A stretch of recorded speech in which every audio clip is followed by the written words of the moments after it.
being here today. Let's call this meeting to order at 6:04 p.m. And let's begin with the roll call. City Clerk? Councilmember Les. Here. Councilmember Camacho. Here. Mayor Pro Tem Lutz. Here. Mayor Dr. Sanchez. Here. Thank you. Mayor Pro Tem, can you lead us in the invocation, please? Or who has the prayer? Yes, absolutely. If we can all bow our heads. That'll be good here. Yeah. Thank you. Heavenly Father, we come to you today asking for your guidance, wisdom, and support as we begin this meeting. Help us engage in meaningful discussion. Allow us to grow closer as a group and nurture the bonds of this community. Continue to remind us that all that we do here today, all that we accomplish, is in pursuit of truth for the greater glory of you and for our residents here in Pico Rivera. We ask these things in your name. Amen. Amen. Please remain standing for the flag salute. Place your right hand over your heart. Ready, begin. I pledge allegiance to the flag of the United States of America and to the republic for which it stands, one nation, under God, indivisible, with liberty and justice for all. Thank you. You may be seated. City Manager, do we have any changes to the agenda this evening? No changes, Mayor. Okay, thank you. This evening, we have a proclamation for, I'm sorry. Oh, yeah. We have a proclamation for Parks and Recreation Month. And myself, Councilmember Camacho, and I see several of us, our Parks Director, we're wearing our soccer jerseys here in order to promote Parks and Rec Month. I always tell people I started out my career in being involved with the city as a parks a parks commissioner for over 5 years. So I definitely, my sons grew up playing sports, soccer, swimming, year-round football, everything. So the parks are where my heart is, and so this is really special to me and also to our city because we have some of the most beautiful, highly coveted, and stellar parks in the region and in the state, I will even say. So I would like to present this. Whereas parks and recreation programs are an integral part of communities throughout this country, including the city of Pico Rivera. I'm not going to read this whole thing, but as of today, therefore, let it be resolved that the mayor and city council of the city of Pico Rivera on the 12th day of July hereby proclaim Parks and Recreation Month, and by doing so, we urge all of our city's residents to use and enjoy all of our parks, trails, open spaces, facilities, and recreational opportunities. So thank you so much to our Parks and Recreation Director. And I think my colleagues would like to have a quick comment before we have you come up. Thank you, Mayor. And I just want to say, and I concur with your statements, and I've never not worn a suit to a council meeting, but in light of the fact that, amongst the much programming that the Parks and Recs does for our community coming out of, the somewhat of this pandemic, and with the $8.5 million that we received for Rio Hondo Park, with the $8.5 million that we're getting for the pool, and the potential collaboration with El Rancho Unified District for Salazar Park to enhance that, working with the Roldans, so the mini pitch programs, so much activity going on. It was just excited, and I was definitely glad. Last minute notice, but I was able to go home and change, and it's much more comfortable, by the way. Thank you, Mayor. Thank you, Mayor Pro Tem. Thank you, Madam Mayor. I just want to do a heartfelt thank you to the Parks and Recreation Department because what makes a city beautiful are not its streets after they've been recently paved, which they will be soon. It's the parks, it's the trees, and all the play stations that the kids get to jump on and the parents get to walk their dogs, get to play with their kids. That is the beauty of a community. And when we have our community members walking out of those parks or walking into those parks with a big smile, that makes me happy because that's all your hard work. Parks and Recreation Department every day, working beyond 8 hours, working into the late night when it gets dark, and working before the sun comes out when there's a major event. And I know a lot of you get sunburned every once in a while, and all the sacrifice that you do, it doesn't go unnoticed. So I just want to say thank you, Parks and Recreation Department.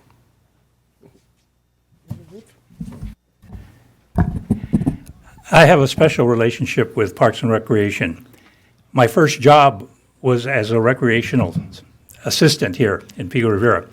I was at Pico Park and at South Ranchito. So again, I owe everything to the Parks and Recreation Department, because without them, I wouldn't have been able to further my education. Thank you. Thank you. I also heard that we have a special staff member that got a promotion.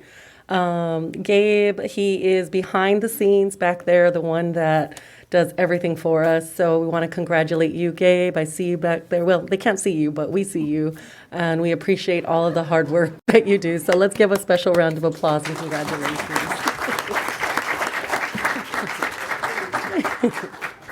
We have a quick presentation, if that's Sure, okay, yes, then yes. we can come up for a Of course, picture. yeah. And then we'll get Gabe a picture because his children and his wife are here. Of course, yes.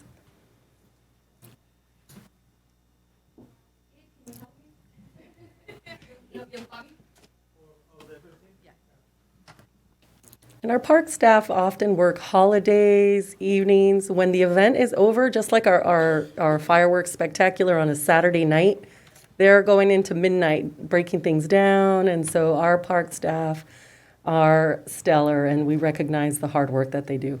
Real quickly, thank you so much for that, Mayor and Council and City Manager, for letting us do this tonight. But I wanted to just quickly introduce the ones who are here tonight. We have 22 full-timers, approximately 100 and plus part-timers as well. But the ones who are here tonight, if you could just please stand until all of you have been named.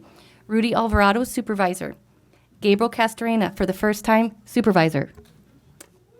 Gabriel Daigle, Technician. Natalie Glasman, Analyst. Julie Martinez, Program Coordinator. Marco Monteroso, Program Coordinator. Adriana Moran, Supervisor. Lizette Olmos, Supervisor. Robert Santiago, Caseworker, and all the seniors love him. Well, they all love all the staff, but they particularly love Robert. Barbara Wade, she's behind the scenes, but she's our senior technician, and she's over at City Hall West. Did anybody else come in? Okay, great. This is our team that's here tonight. So with that, thank you all for being here tonight. We appreciate it. We'll do this quickly because I know people are waiting. We'll go to the next slide. It is Parks and Rec Month, and the theme for the month, or the theme for the entire year, is we rise up, and pretty much like rising up from what happened through COVID. And the Parks and Recreation Departments were really the first essential workers during that time, because our parks were open, the green spaces where everybody ended up. We are all here tonight to say thank you to the mayor and to, I don't know why I get so emotional about this, because we worked so hard on the Prop 68 grants, and the fact that you would not take no for an answer, and the fact that you all fought for us, and the city manager put resources to fight for us, and that our senator and our congressperson and our legislators fought for us and brought us home $17 million to renovate our parks. So we're really grateful. We are here to say thank you to you for doing that for us. And we can't wait to bring these new projects to you and to all the residents. The next slide, please. We also brought you $1 million to transform the corner of the Montebello bus terminal. We're excited to do that as well. I'd like to also put a shout out to Adrienne Moran. She's here today. Adrienne, can you stand up really quick? Adriana, can you stand up? Yeah, you. She brought us $500,000 for an outdoor equity grant that's going to be dedicated to Rio Hondo Park for a nature program. So thank you for leading that. I can go to the next slide. There's a lot of department successes during COVID. Our REACH program is one of the most outstanding programs in the region, serving over 600 residents, our children. Our senior programs are second to none. We have seniors waiting at the door before staff even gets there, lining up, wanting their coffee and their program. We collaborated with pool days because our pool is down, and we have such great relationships with our neighboring cities, Whittier, Commerce, and Rosemead, that they are lending us their pools. We had a wonderful 4th of July celebration. Over 9,000 people were here. And we can't wait to bring you the summer concert series, which will be on August 5th and August 17th. We are serving meals every single day, breakfast and lunch, and that's an outstanding program that continues and cannot be forgotten. We have upcoming events. Gabe, if you can go to the next slide. Every Wednesday we have a farmer's market. We are trying to have music, live music at every event.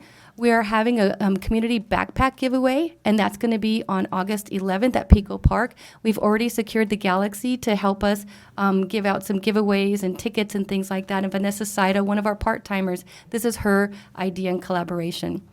We are having a new boxing event on Saturday, the August 27th, and we hope that everybody will come out and see Marv Nation and check out his son and all the boxing rounds that they have on that day. The next slide, please. We are going to be celebrating on Friday, August 26th. Vicente Fernandez, we're having a street renaming, and we invite everybody to go to that. We're going to the Getty Villa with our trips on the go, and we're also going to have our second Dodger game. We went to the Dodgers this past weekend with the seniors. This is a community event, and then in September, we'll be doing the Mayor's Play Ball for Latino Heritage Night over at Chavez Ravine on September 20th. The next slide. Like you can see, we're really busy.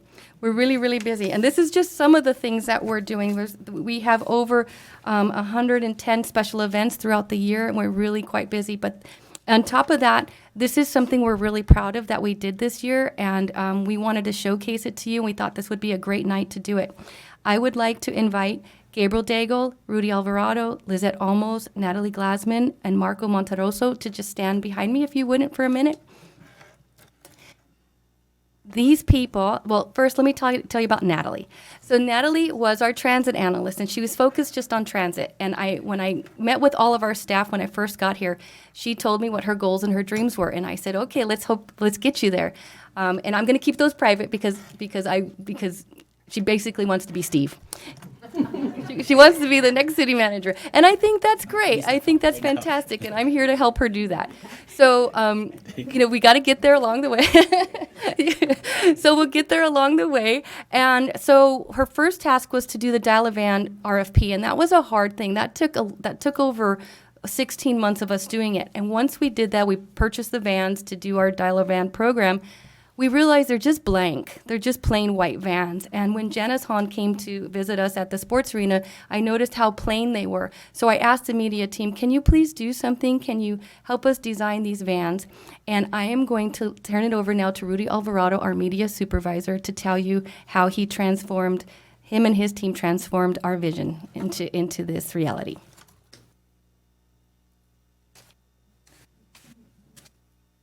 Also doing photograph duties today. Thank you, Director Ugar. Thank you, Mayor and Council. So this project, like a lot of our projects, are huge group collaborations with us and the media team. And for this one, for example, this one also included input from the Senior Center and from Natalie.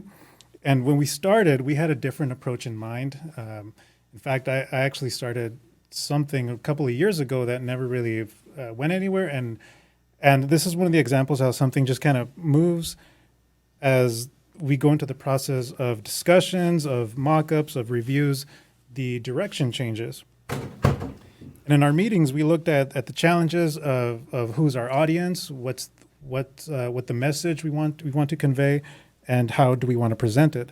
And in these brainstorming sessions, we looked for images or icons that can represent the city and something that we can put on the side of the bus that you can see going down and up the streets.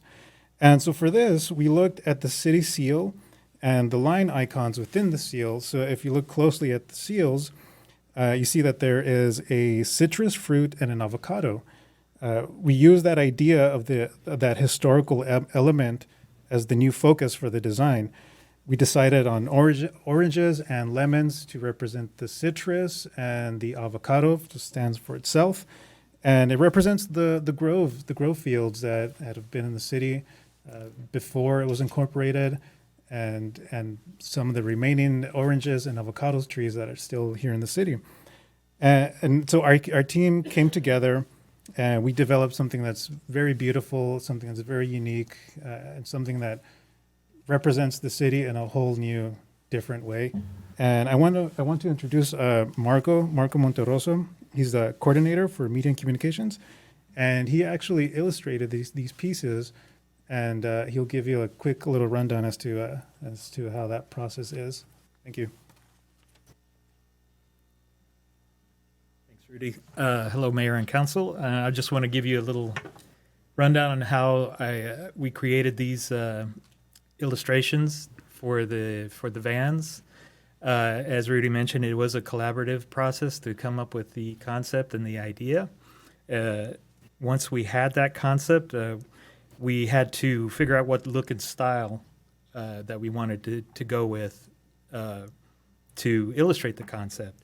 We researched many different art styles, including travel posters, paintings, and even backgrounds from animated movies to try to find the right feel to portray the valley of the San Gabriel Valley, the nature and fruit. We settled on vintage fruit crate art, which lended itself naturally to the subject matter of orange groves, lemons, and avocados. We worked with Natalie and Gabriel to get specifications from the vendor, including a die line or an outline of the bus in order to indicate where all the elements would actually appear on the buses and where they would print. I'd like to thank our director, Pam, and also city manager, Steve, for allowing us to get the resources that we needed to actually create this type of artwork that we wanted, that we were shooting for. They allowed us to get the equipment such as this iPad, which allowed me to digitally illustrate the images that you see on the buses. I first began on sketching on regular paper, pencils and markers to explore color schemes and possible layouts.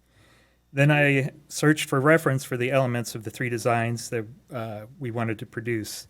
I composited and positioned each of these elements in a way that would be visually pleasing.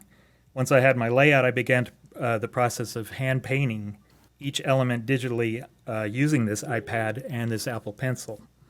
What we're about to show you is a short time-lapse video of me painting each part of the design.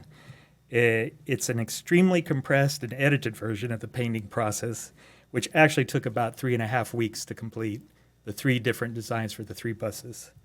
But it'll give you an idea of how each illustration came together, paint stroke by paint stroke, and all the trial and error and the colors and placements of elements. So Gabe, can you go to the next slide?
was a process. It was a lot of fun to do, especially drawing every single one of those little oranges on the orange groves. Amazing, amazing. Thank you. Thank you, Marco. But I'd also like to introduce his wife, Darlene. Hi. She's a big supporter of Marco. And Marco, he's done all our designs in-house. And if you were at the Easter, he did all of the panels by hand. He's just an amazing artist, and we're lucky to have him on our team, all of you on our team. So thank you very much. Yeah, appreciate it. We can't wait. So we also are having a big event, but what we thought would be fun, since it's citrusy, we are joining forces with the farmers market. So on the last market day of August 31st, we'll have a ribbon cutting for the new vans, and we invite the whole community to come out and all the seniors to re-register for the membership program. And with that, we thank you very much for honoring us on Parks and Recreation Month. Thank you. Thank you so much. May we get a picture with the team? Of course, come on up and receive your certificate, please. This is your proclamation, actually.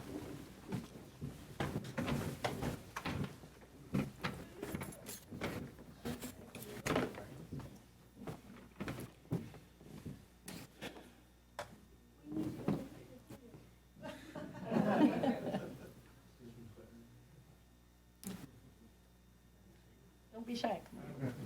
Everybody, come on up. I'm sure we can get somebody to take it.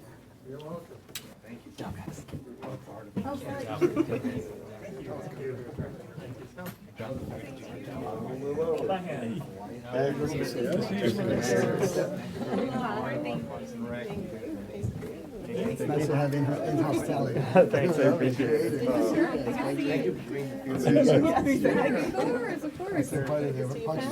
Oh, thank you.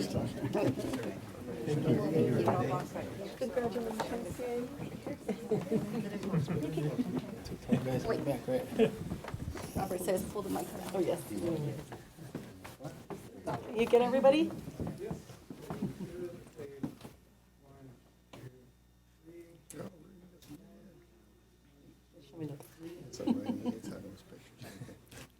Oh, wait, let me take my mask off.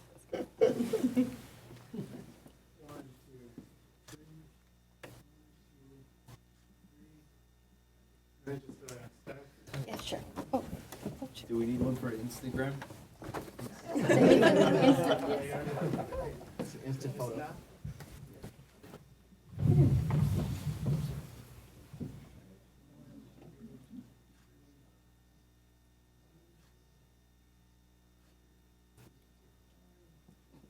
That's the Instagram one.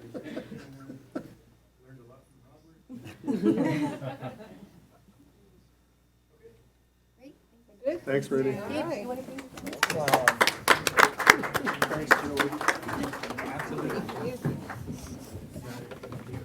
you want with your family? Thanks again. You want with your family?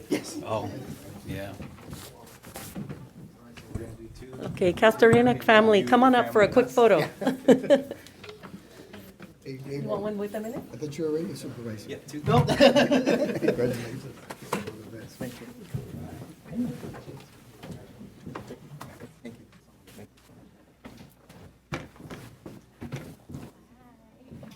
Smile, all right?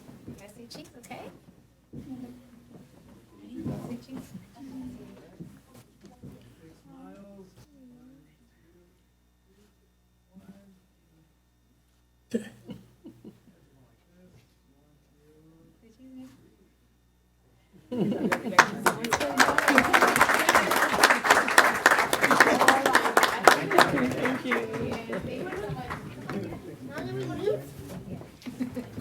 Yeah, we're going home, babe.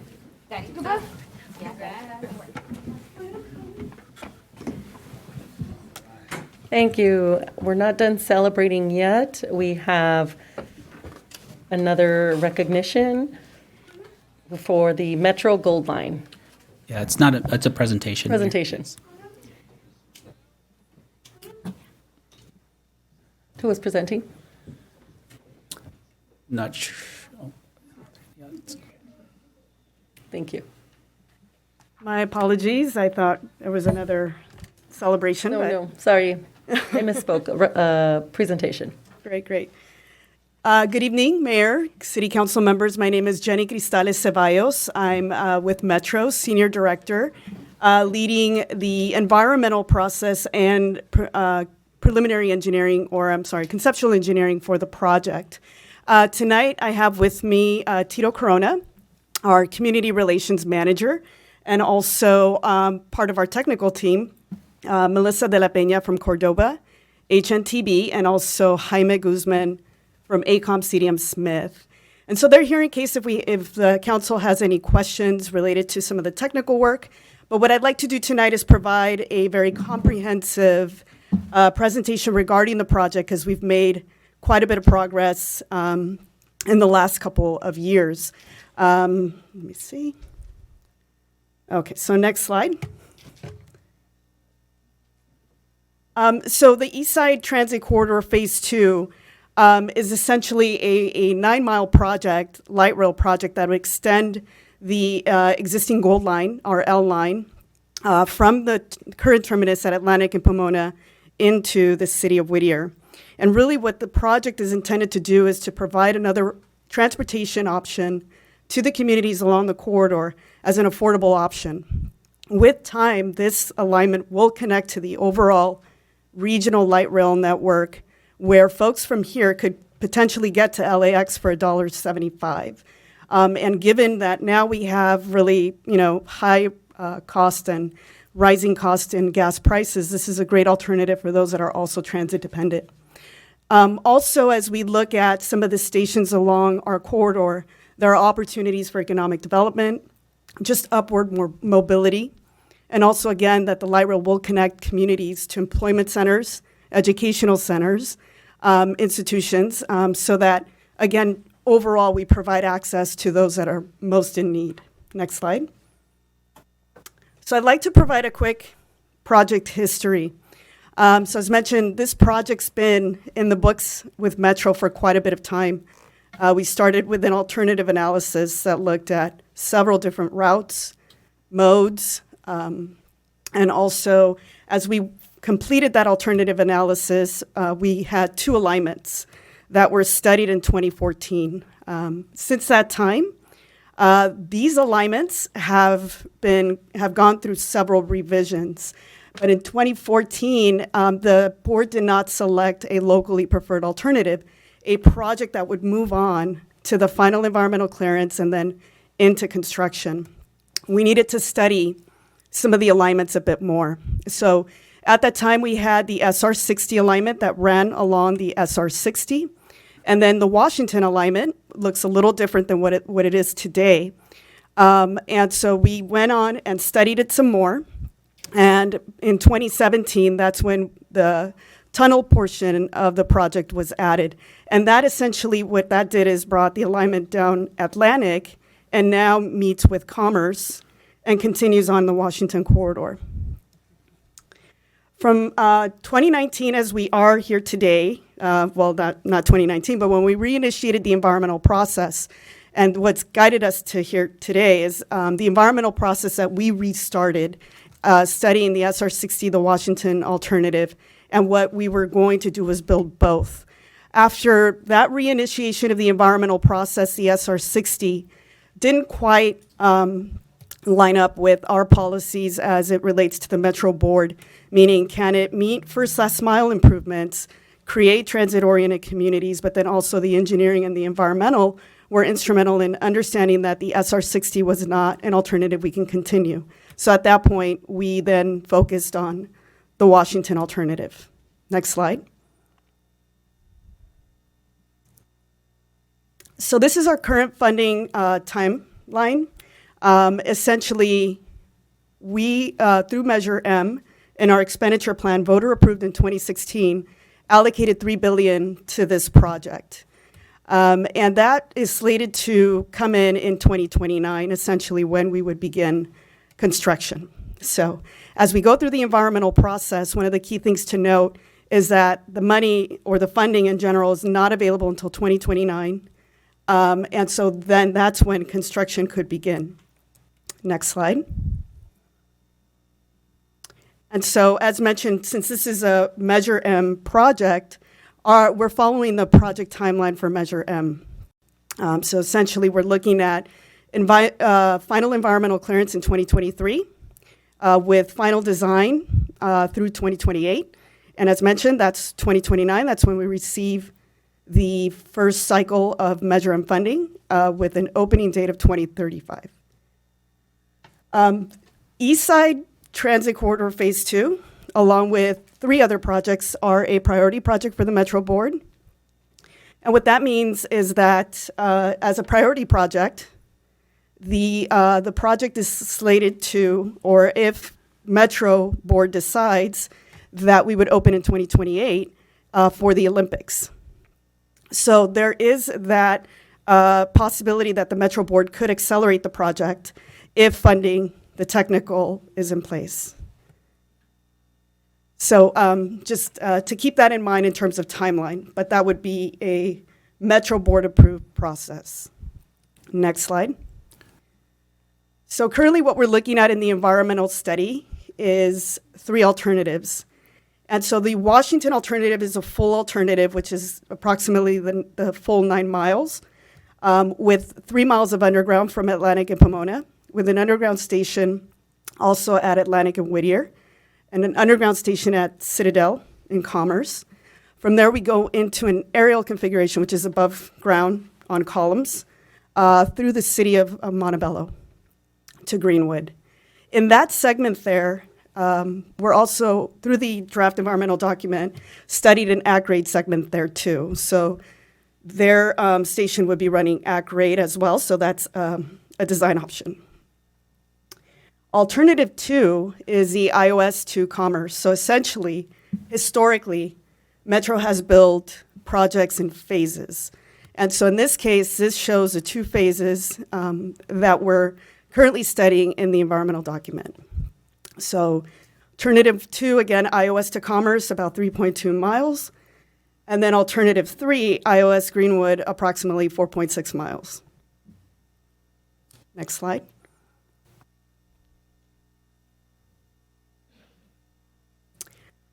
Another key item that I wanted to mention about the alternatives is that in the environmental document, we're also evaluating the no build, which is essentially the no project. I wanted to mention that because through the community outreach that we've been doing through the course of the last 2 years, we've been asked if whether are we studying a transportation systems management, TSM, alternative. That used to be studied in all the alternatives when FTA required it, the Federal Transit Administration, if we're going through a federal process. In this case, we're going through a state process for environmental clearance. So now with, as part of the project, for every project or every rail line extension, we have to identify a maintenance storage facility site option.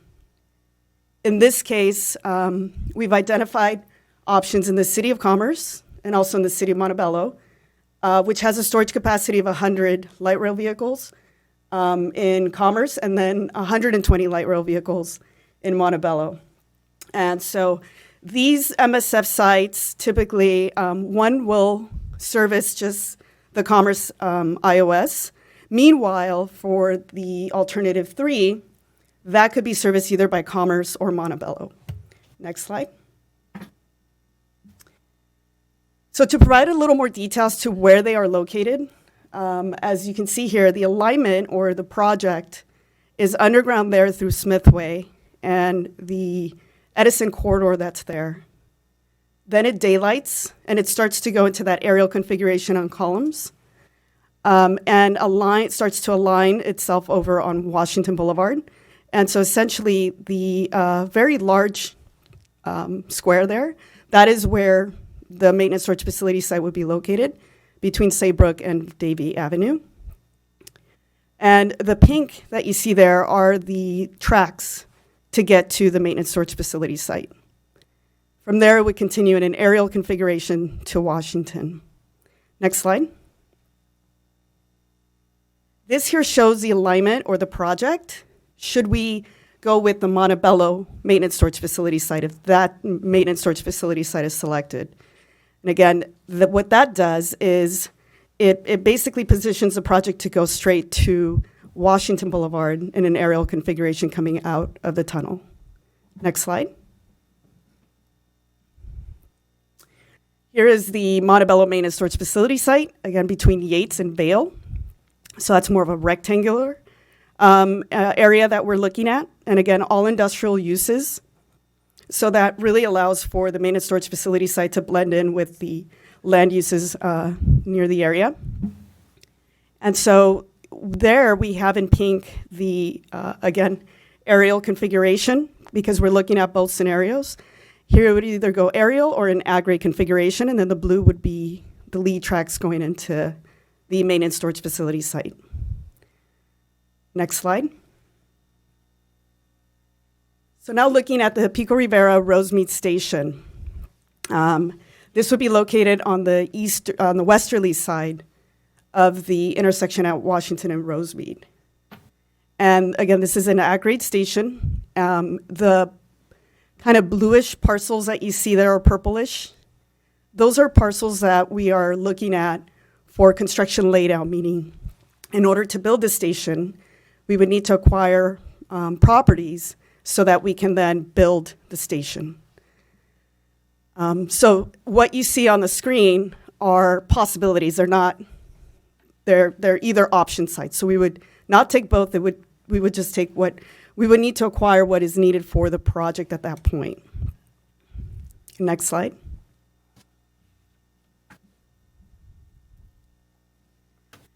So I'm happy to announce that after 2 years of a lot of work, we've released a draft environmental document. We released it on June 30th for public comment for 60 days. And just wanted to talk a little bit about what's in the draft environmental document, meaning what we study. And so right now we're currently pursuing Cca only, which is just state clearance. And we're evaluating all the environmental impacts and looking at all the project elements. And of course, we look at the short-term, long-term, and cumulative impacts. So looking at how construction will impact the community, how the ongoing operations will be. And cumulative, we look at projects within the area and how that all impacts along with our project. We looked at existing conditions. That's what we applied in 2019, because beyond that point, it's a little skewed because of the pandemic. It also gave us an opportunity to look at how we evaluate our grade crossings, meaning can the project go at a street level? And so we do a grade crossing policy analysis that is applied to all the projects that are developed by Metro. In addition to that, what's taken into consideration as well is public comment, also during our public scoping period. And again, we do a very robust community outreach effort. And of course, we apply our best management practices. We've been building rail for quite some time. So we do our best to take those lessons learned from the various projects that we've implemented thus far. Next slide.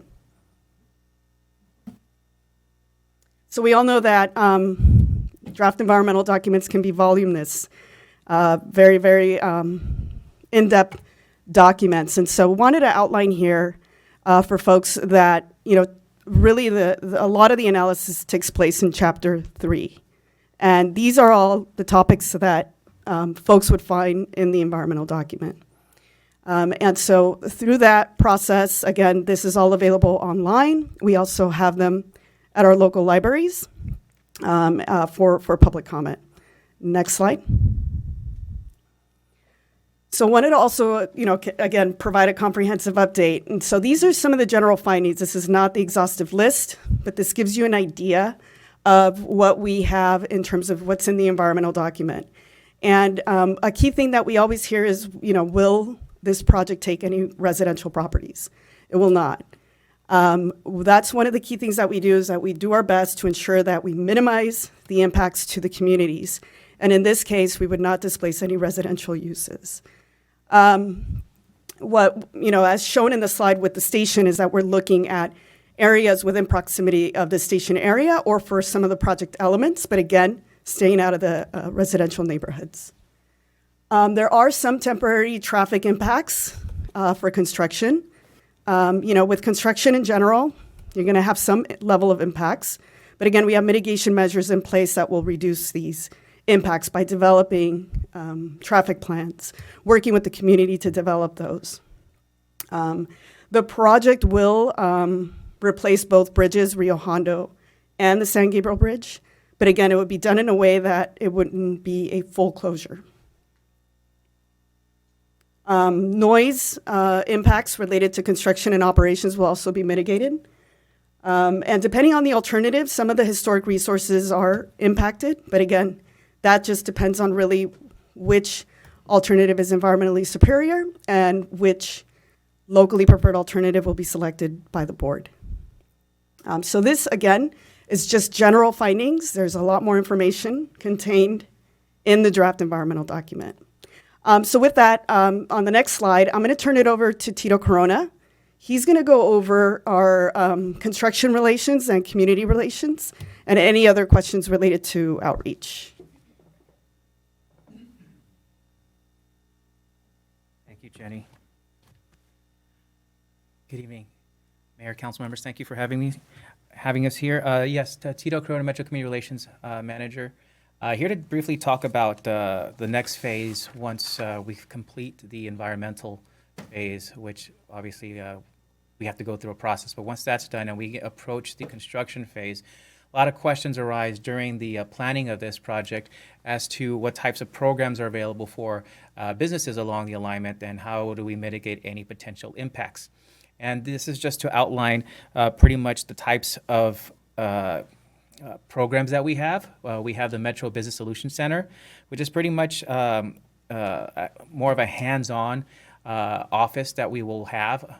In addition to providing a team of community relations officers and managers and people that are going to be on site along the alignment to have an office that you can come and get your answers from and speak to people one-on-one, we're going to also have a Metro Business Solutions Center. And this is where businesses can come and meet with folks that are able to provide the assistance on how to manage their business and how to improve their businesses during the construction to attain services, to attain the types of skill set and knowledge that they can use, not just during construction to maintain their businesses, but also beyond the construction. So that's a big program that is offered to the impacted businesses. We also have what's called the Eat, Shop, Play, which is a free advertisement that we do at Metro buses and trains, and throughout our website as well. And that's a matter of providing advertisements to these businesses and showcasing each business along the alignment. And what we do also work with the businesses, in many occasions, the businesses to help with motivating folks to come and participate in their businesses. They offer a discount that they all have to go into the business that they're at. And if you participate in Eat, Shop, Play, or you see the advertisement, you just go and show your tap card and you'll get like a 10 or 15% discount depending on what the business can provide. So that's a way to motivate transit users to continue and use these businesses. There's also what's called the Business Interruption Fund.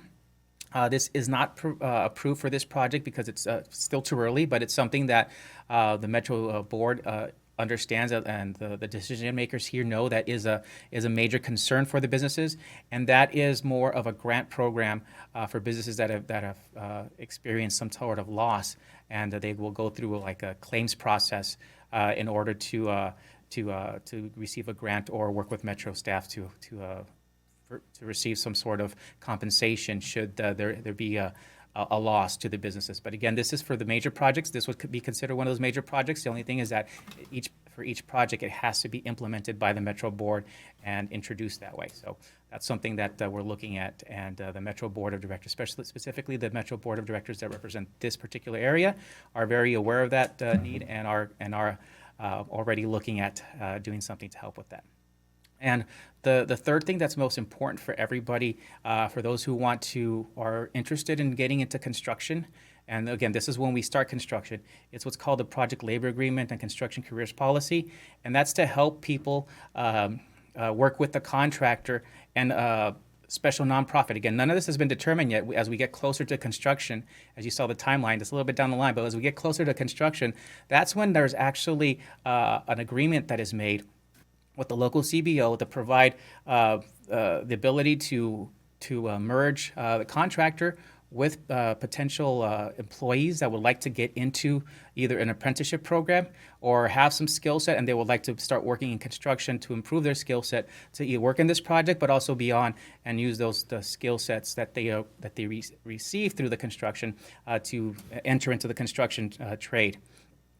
So the way they do it is that they break down the how the contractor brings in their workforce. So the first goal is 40% targeted worker, and that's an individual whose residence is within an extremely economically disadvantaged area. So that's throughout the LA County, but specifically, obviously, they look into the local communities to meet that 40% requirement that Metro has on the contractor. They also have what's called the 20% apprenticeship program, and that's where, again, if you are not, if you want to get your foot in the door in construction, this is where you would work with the local CBO that we will work with to enroll in an apprenticeship training program with the contractor to learn a specific skill set that they can help place you into the construction of the project or maybe with one of their subcontractors.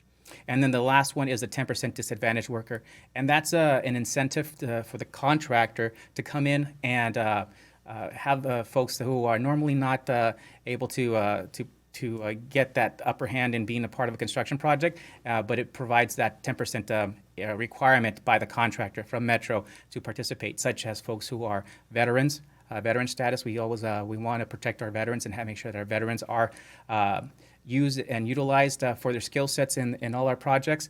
Helping with people that are single custodial parent, foster care history, with criminal justice system, those people who also want a second chance. This is an opportunity to be a part of that 10%. We go on to the next slide. As Jenny talked about the release of the draft environmental impact report, we released it on June 30th, just last month. It's a 60-day comment period, and through August 29th, we are taking comments. You can submit comments both in writing, as you see up on the screen, in writing to Jenny Cristales Ceballos at 1 Gateway Plaza, mail stop 99227 in Los Angeles, 90012. We also have an online comment form. The comment form is at metro.net/eastsidecomments. You type in that URL and it'll take you directly to a comment form to provide your comments. Again, you can do this anytime between June 30th to August 29th. We are also having public hearings, and those are going to be in person in East Los Angeles, Montebello, and Whittier. Those are the in-person ones. Again, I have to say that, again, we're saying that they're in person, but again, what's happening with COVID now and the variants that are being discovered and how they're growing, that may change, but our first in-person meeting in East Los Angeles is scheduled for next week. So far, we are still a go with that. If anything changes, we will change those meetings to virtual. But we are asking folks to please practice social distancing and bring a mask to these meetings. So the first one will be next week at East Los Angeles from 6 to 8 p.m. Followed by that, the second one will be in Montebello on July 30th. It's a Saturday from noon to 12. And then the last in-person will be in Whittier on Wednesday, August 17th from 6 to 8 p.m. And the Zoom call for everyone to also participate in will be on Thursday, August 11th from 6 to 8 p.m. So those are opportunities to participate in the hearing. And there you will hear the same presentation that you hear tonight, or with more information as well that we will have from the technical team. But also the public hearings are more of a formal process to take comments. Again, we are not, once we take the comment, the responses to those comments or questions will be in the following environmental document, which will be the final environmental impact report. This isn't the typical meetings where somebody asks questions and then we respond immediately. Unfortunately, we're just going to take their comments and then it'll be taken into consideration into the final document. So that's just a formality that we go through. But again, you don't have to participate in the hearings to provide your comment. Your comment can be submitted through the Eastside Comments page via email, and it will have the same weight as though it would be taken at the hearings. So just wanted to let people know that, again, you don't have to go to the hearings, but if you would like to participate in the hearings, everyone's welcome. But you can also do so in writing through this form. And you can also call if you're not comfortable submitting it in writing. You can also do it by calling 213-922-3012. That's the project dedicated phone line, 213-922-3012. And you can leave your comment verbally as well in that capacity, and we will take your comment then too. Yes, I'll throw it over to Jenny. Just want to mention one last thing. As Tito mentioned, that these public hearings are very formal. Understanding that we held community meetings on June 27th and 29th, basically allowing the public to provide us or, interacting and having that dialogue with the public before we go into this formal process. And so that gave us an opportunity to answer as many questions as we possibly could related to the project before we go into this formal process. But prior to that, we've had community meetings in November where we talked about several of the different design options that we have with the project. And then we also had meetings in March where we also walked the public through the entire alignment and what the alignment or the project will look like going through their community. So again, we've been doing our best to involve the communities along the corridor. And we also coordinate with the Washington Coalition, which is a makeup of all city managers and city staff to ensure that we're coordinated through this process and through the environmental and also the engineering. And one other quick thing to note is that the engineering process, we're at 15%, meaning very conceptual. We still have a long way to go to get to the final design. So through this environmental process, we're looking for input so that helps us develop the project further along. So we're available for any questions you may have. Thank you. Do we have any questions from the council? Mayor Pro Tem. Thank you, Madam Mayor. Jenny, thank you for the presentation.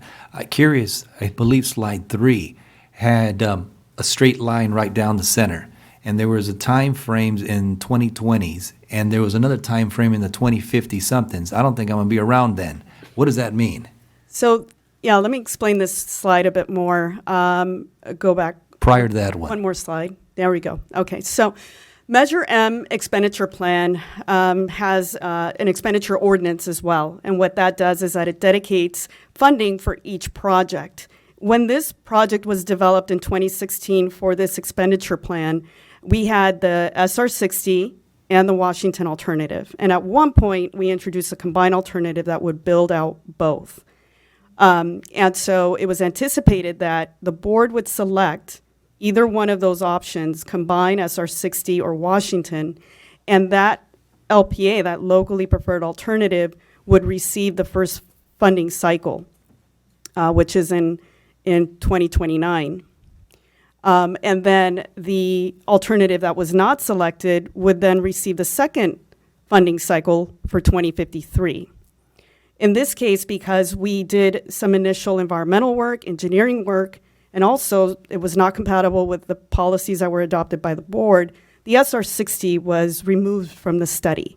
And we continued with the Washington alternative, meaning that the Washington alternative will now get that first cycle of funding. What the board directed staff to do is that since the SR60 is no longer moving forward, that a feasibility study would begin to find a short-term, long-term transit solution for the San Gabriel Valley area where the SR60 was meant to cover for that extension of the line. So what comes out of the San Gabriel Valley feasibility study is slated for the second funding cycle of 2053. So for now, what we have for the Washington alternative is the $3 billion. Got it. And when it comes to the concept of the station that's going to be on Rosemead and Washington, does our city, for our station, have input on the design? Yes, on the art aspects of it, definitely. But what we have in place right now for all of our metro stations is a kit of parts, basically a design elements that are consistent throughout the entire corridor. However, we do have an art program that's funded through the project where they will work with the community and city to develop the artwork for that specific station. The reason why I ask is we have a lot of promising projects, redevelopment in our community, and we'd like the project not to clash, but to work cohesively with the upgrades that we're going to be doing in our community. Yeah, absolutely. This is a public process, and so also with the process of the art program. In addition to that, city staff has been very helpful. We've been coordinating with them from the beginning. related to the station, and also looking at some of those sites for us to be able to do construction laydown. We talked to them prior to, as we were developing the design for the project. And we are aware of the projects that are occurring near this station, which is good for the city. Got it. Thank you. Councilmember Camacho. Yes, so the fact that you're going to do groundbreaking in 2029, it's been removed from the 20 by 28 projects set forth by Metro for the Olympics, correct? Not necessarily. We're still, so East Side, again, is one of the 4 pillar projects, priority projects for the board. So the 4 projects is Sepulveda, the West Santa Ana Branch project, the Sea Line, Green Line extension, and East Side. Those 4 projects, we're still working hard to see if we can accelerate so that they can be open by the Olympics, by 2028. But we need to get board direction, but at the same time, we also have to ensure that funding's available to do that, and we align the technical work. But this project won't be part of the 20 by 28 if the groundbreaking is in the 2020. Well, that's what we're trying to do, is to figure out a way to accelerate the funding to do that before 2029. What this represents here is a funding timeline per Measure M, which was voter approved. In relation to funding, so you give us 3 alternatives: 1, Commerce 3.2, Greenwood 4.6, and the entire Washington alignment. The $3 billion only gets you to Commerce right now, is that correct? Potentially, no, will not get us to Commerce. But what we are looking at doing right now, with COVID and also the infrastructure bill at the federal level, a lot of the funding pots that we look at to fund these projects have doubled. And so what we're doing now is we're going to pursue a federal environmental clearance for the project shortly, so that we can be eligible to receive federal funding and compete nationally in hopes to get enough funding to build it as far east as we can. So as far as the $3 billion that you have now, where does that get you to? Well, currently that's what we're working out right now, is that we're looking at design options, and we're looking at ways to basically stretch every dollar out as far east as we can. And with that, we're looking at project delivery, how we build a project, to see if there are ways that we can make that funding stretch as far as east as we can. In addition to that, as other projects compete for federal funding and they receive federal funding, we still have an opportunity to get additional local funds. But keep in mind that the board will select a locally preferred alternative, so it could be any of the 3. And also, because this is a CEQA process, we are environmentally clearing the entire project. But is it safe to say that right now you don't have the funding to complete this project? We have enough funding to get started. To get started to build the first station? No, well, we have $3 billion, and that can carry us pretty far. The question is, again, we're looking at ways to, and we have an entire dedicated staff working on ways to get federal funding for the projects that we currently have in the pipeline. And so given that this is a priority project for the board, they're actively working hard to do that, along with our board members, Supervisor Solis Han, and also Councilmember Dutra, who's part of our board now. So every effort's being made to, again, cover and try to get as much funding as we can at the federal level as well. I like your answers. You just, but in my conversations, I know that there's not funding for it to be completed as we speak. I know there's some creative approaches to federal funding to be obtained, hence the 2053, 2057 that even Pico Rivera won't see until way then, is what I gather from some conversations I've had. But nevertheless, I understand that there's a major undertaking. The cost of this project has ballooned dramatically from the projections back in 2009 with the concept that were presented to us. But nevertheless, it's moving forward. Explain to me again, or I don't know if I saw it on the picture, but along Washington Boulevard, is it at grade, elevated, both? So along Washington Boulevard, actually, we can go back to the project map you were, where we showed the three alternatives. Here we go. So starting at the very top at Atlantic and Pomona, that's the underground segment at the very, very top where it terminates now. So we would go underground, and we will still maintain, when we get past the Citadel, we will still maintain an aerial configuration, right, above ground on the columns, because there we would need to go over BNSF freight tracks, and then we would then consider there staying either in an aerial configuration on columns to Greenwood Station, which would be aerial, or we go at grade. So once past Greenwood Station, then it continues at grade, median running along Washington to Lambert Station in the city of Whittier. At grade or elevated? At grade. And how are you going to go through the 605 freeway? We're going to go under. Under. And currently, that is what we're coordinating with Caltrans right now. So we've been in coordination with them with this project for a long time because the SR-60 ran on their right-of-way, was planned on their right-of-way. And since then, we've been in coordination with them over the I-605 as well. What's Caltrans' initial perspective on that? They prefer that we go under. Okay.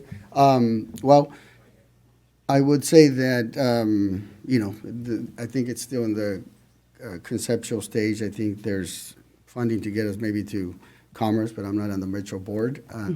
However, it's I've been around long enough to see the conceptual designs and what was the idea of this project. A lot has changed during this EIR. I'm starting to have mixed feelings about this project on the basis that, I was involved in the committee with the L line at the East LA area to Pomona, and the businesses were devastated. And even to this day, they're still majorly impacted. So I'm concerned about how we're going to mitigate. I recognize you talking about the potential ways to mitigate it, and I don't really see any other than the fund and truly giving all businesses money automatically because they will be impacted.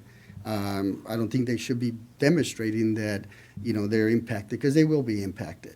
And they should be allocated funding whatsoever in this project, my opinion. I don't think they need to be approved because just the construction and amongst many other things. But I think that should be a key component that I want to make sure that it's included, that because it is devastating, and we shall see where this project goes. But thank you nonetheless for the presentation. Thank you. Councilmember Lara. Great, thank you. Thank you for the presentation. I think you're doing an excellent job in presenting the information and the viability of the project for the time being. I do want to admit I am jealous and I am disappointed that the west side seems to be built out. Santa Monica, so on and so forth, there's multiple lines there. And it seems as if the east side, there's been a very big delay in this project. I understand that that's not in your purview and that's not within your decision-making. Those are decisions that have been made by powers higher than us, but I do want to, express that the west side is significantly built out when it comes to a lot of these metro lines. And it seems as if the east side, we keep on kicking the can down the road. Furthermore, one of you talked about the in-person meetings, and you weren't here, but at our last meeting, we had a resident, and I don't know if she's here today, but she came at the last meeting, and she was very disappointed that you're not having an in-house meeting in the city of Pico Rivera, right? And once again, this emotion of Pico Rivera is left out. And I get it. I've seen the flyers. They've been plentiful, but I think you need to put on an in-person meeting in the city of Pico Rivera for these residents, because they're going to be impacted also, and they need a voice. Having said that, I am concerned on Washington Boulevard, being that it's going to be either at grade or above grade. The reason for it not going underground is because the water table is too high. It would cost too much money, so on and so forth. That's what's been explained to me. Now I kind of doubt that, given that you're going to go under the 605 freeway. But But I'm concerned about the residents. Councilmember Camacho talked about businesses. I'm concerned about the residents who have homes facing Washington Boulevard. I want to know what mitigation efforts are going to be put in regards to sound. If this is at grade, I think there's walls that need to be built. I think there's some offsets that need to be created so that these residents are not impacted, because I just think about their property values, and their property values would potentially decrease given that you're now going to have a big train going down Washington Boulevard. So I think that needs to be taken into account. But I want to circle back and mention, I want to encourage you to have an in-person meeting here in the city of Pico Rivera, even if 5 people show up. And maybe you've done that, but if you haven't, once again, I want to encourage you to have an in-person meeting here for this city. Thank you. Thank you. Yeah, and I appreciate the comments, and we did hear the resident speak out in terms of the meeting schedule. And again, we try to plan the meetings based on areas that we know where folks can meet and congregate, but at the same time, we're cognizant of the various, the pandemic and COVID, that we don't necessarily want to have too many meetings in terms of the in-person. We will readily allow you to use our space. The senior center, I'm sure the city will open up our auditorium. There's enough social distancing there. You're more than welcome to use our facilities to hold such a meeting. Absolutely. And again, we've held meetings across all the entire corridor, but again, we try to measure and base on where we can have these meetings. And again, the public hearings are not the only way to comment. We are going to have a virtual meeting as well, which that captures everyone. And at the same time, we have plenty of online tools as well for folks to comment. And as Tito mentioned, phone, email. In the past, we have had meetings here in Pico Rivera. Also through the virtual process, we had a specific meeting where we went through Pico Rivera, also the Santa Fe Springs area, in terms of what the project will look like. So it's not the intent of not including Pico Rivera. It's that we do our best to try to figure out where can we have these meetings so that we can, again, bring comments together and ensure safety as well as we are trying to get through this pandemic. Yes. Oh, and I'm sorry, let me just also answer one last thing. In terms of going under the I-605 freeway, we're not completely, we're going to be running street grade. So we're going to still be running at the street level. We're not fully underground in that section. What we're going to do is just suppress the area of where the train will be running, and we'll go under the I-605 the same way that cars currently do as well. Sorry about that. In the employment, these are some very ambitious numbers here that you're proposing here. But those employment requirements are going to be posted to the prime contractors, aren't they? Let me have Tito respond to that for you. Okay. Yes, those requirements are posted to the prime contractor, especially when they're doing the initial bid. Okay. Yes. I have a long history with public contracting, and I do find that just a little bit cumbersome and a problem with most prime contractors, because if you get somebody from San Bernardino that's doing construction here, they usually get San Bernardino people, okay, in terms of these figures. So what are we going to do to ensure that prime contractors in our area, since we are affected, are going to also be given preference in terms of contracting opportunities? And there's a process of evaluating each contractor and how there's staff that go and visit and meet with the contractor that oversee that. Again, and I've worked for a contractor as well. I understand what you're talking about. Contractors' main role is to build the project, but also maximize profit. And our goal is to ensure that they meet the requirements that are placed upon them by the Metro Board. So yes, they're held up to those standards, and they're pretty much penalized should they not meet those standards. But again, each project, of course, they have a team of folks that are going to oversee whether they meet those hiring requirements. Also, they're going to see if they meet the small business requirement, because there's subcontractors. They're going to also have requirements on subcontractors. They have to have a certain percentage of subcontractors, disadvantaged businesses as well. SBE, DBE, small business enterprise, disadvantaged business enterprise. Those are all requirements that the contractor has to meet, and they're held to those standards as well. So there is a process, and they go through that whole thing. I can't get into too much detail because I don't oversee that, but they are held to those standards. Well, we're early enough in the process where you can identify the pressure points that we could start working with those individuals to make sure that our people get hired here and that our businesses get the business. That we can always take that into consideration and provide that as well. Once we go into the bid process, again, that could also be part of the requirements. Can I ask, does Pico Rivera fit into any of these categories? Disadvantaged? It all depends on what the demographic is at the time when they're doing that, so, and what the requirements are.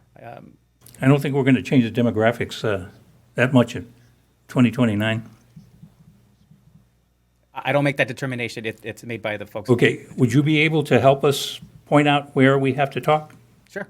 Okay. Thank you. Yes, Councilmember Camacho. Yes, just question for staff. Have we been submitting comments during the 60-day period? Yeah, we will submit those comments. We actually have a spreadsheet that we currently are tracking. We'll incorporate the comments we heard from council today, and we'll be submitting those shortly. That's great. And again, final comment, I just don't foresee our leg of Pico Rivera any work to be done here for decades to come. So that's my opinion. But unfortunately, or fortunately, whoever we stand in that position, but I don't see Pico Rivera seeing this for 30 plus years, if anything. Thank you. I just have a couple of comments. I want to reiterate, we did have a few members of the public to come and share their opinions. Residents don't exactly know to go to the hearings that were advertised, but they know to come to us. So I do want to reiterate Councilmember Laura's request. If we can provide park space right in front of you, here is our awesome Parks Director, Pam Ugar. We can provide something with social distancing and a large enough space for the community. There is an essence, whether it's true or false, that Pico Rivera was left out, having no community meetings here, no hearings planned, as well as no environmental impact reports were provided at any of our public libraries, the hard copies. So for individuals such as seniors or others that are not as savvy with technology, they really don't have a way to voice their opinions.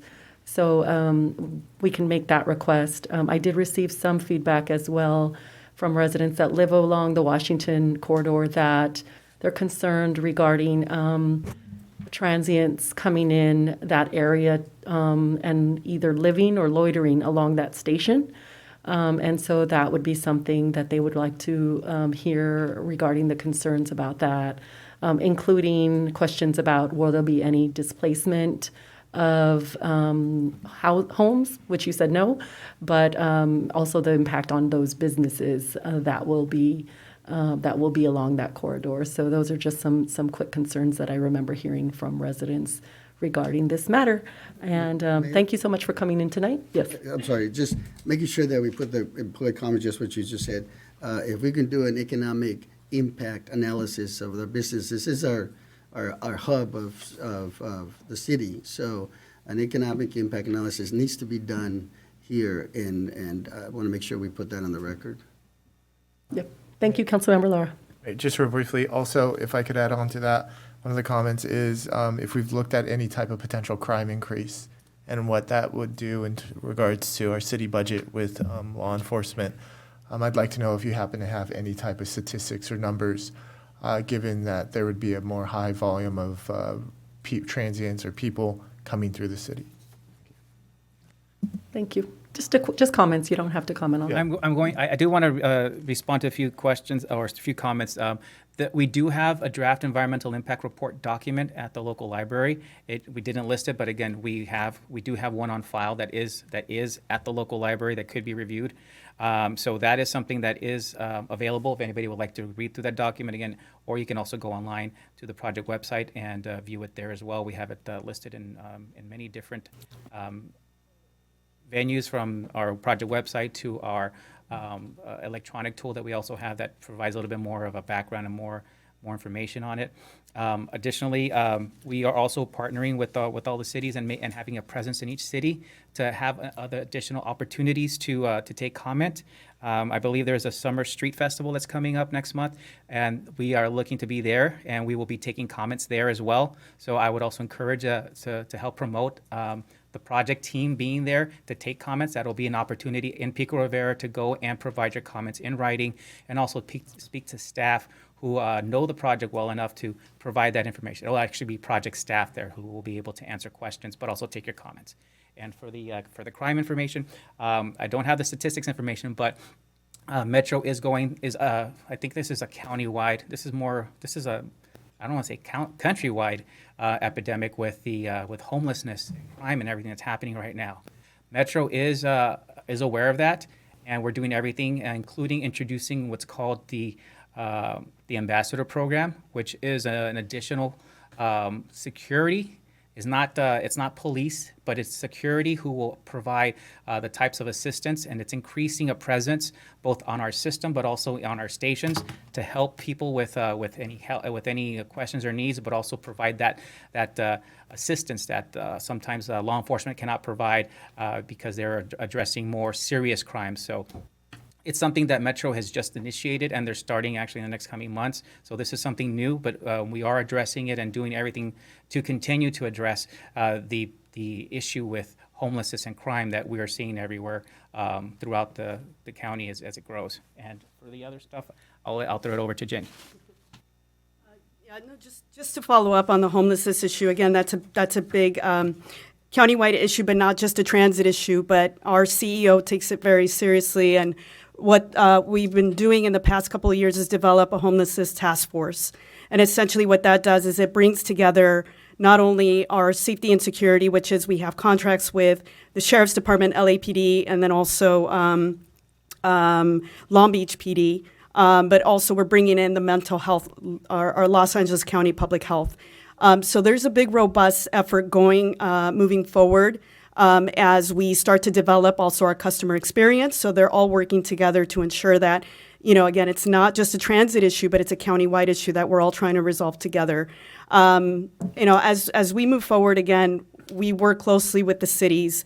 And as we move into the next phase, we're going to continue to work and also develop a master cooperative agreement with the city as we start to develop the design work and see where are the areas that the city would like to see that coordination as we move forward. Thank you very much for coming in. Thank you. Thank you. Next, we have a presentation regarding solar and battery storage by ESCO.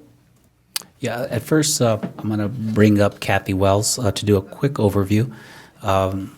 As you know, we had a nonprofit in here the last council meeting regarding rates, so we wanted to give council a brief overview on rates, how they're calculated, and then we brought on Tyler from ESCO as a consultant to assist with providing a possible solution as we move forward and talk a little bit about solar and battery storage as an option.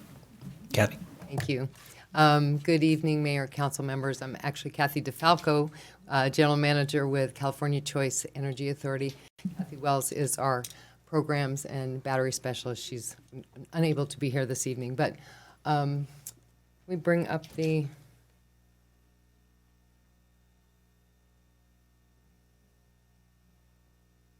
thank you, and you can go to the next slide, please. So as Steve mentioned, we're going to be going through a few things this evening. At a high level, we'll be looking at just some general information regarding CCA, and then specifically about the rate setting process and how rates are determined for various customers. Please feel free to ask any questions along the way. Next slide, please. So community choice aggregation is really a partnership between the incumbent utility, in our case here, in Pico Rivera's case, it's Southern California Edison, and the municipality. The CCA is prime here in this case. They provide the generation, so that's just the energy. Southern California Edison provides the distribution, the what we call basically the poles and wires. They're also responsible for doing the meter reading, providing the data on usage, and preparing the bills. So all of these responsibilities that Southern California Edison has is in statute. It's not something that, we have an agreement between us and decided upon. It's basically in statute, this is how CCA works. So the customer really has the choice of staying with Southern California Edison and getting their electricity from Edison or moving to the CCA, in this case, Prime. Next slide, please. So here's kind of a brief history of Cca Formation. It started in the early 2000s with the energy crisis. In 2002, Assembly Bill 117 was enacted, which allowed the formation of public entities to form what they call the CCA, the aggregators. So they aggregate the usage within their jurisdiction, their community, and then procure the energy on behalf of their residents, and then sell that, working with the utility. So even though that was enacted in 2002, the first CCA did not actually form until 2010, and that was Marin Clean Energy in Northern California. Since then, there has been additional legislation that has further, I guess, modified some of the guidelines under which CCAs operate. Currently, there are 23 CCAs serving 11 million customers in the state of California, and that includes 400 towns, cities, counties. Most of those are JPAs, so they're multiple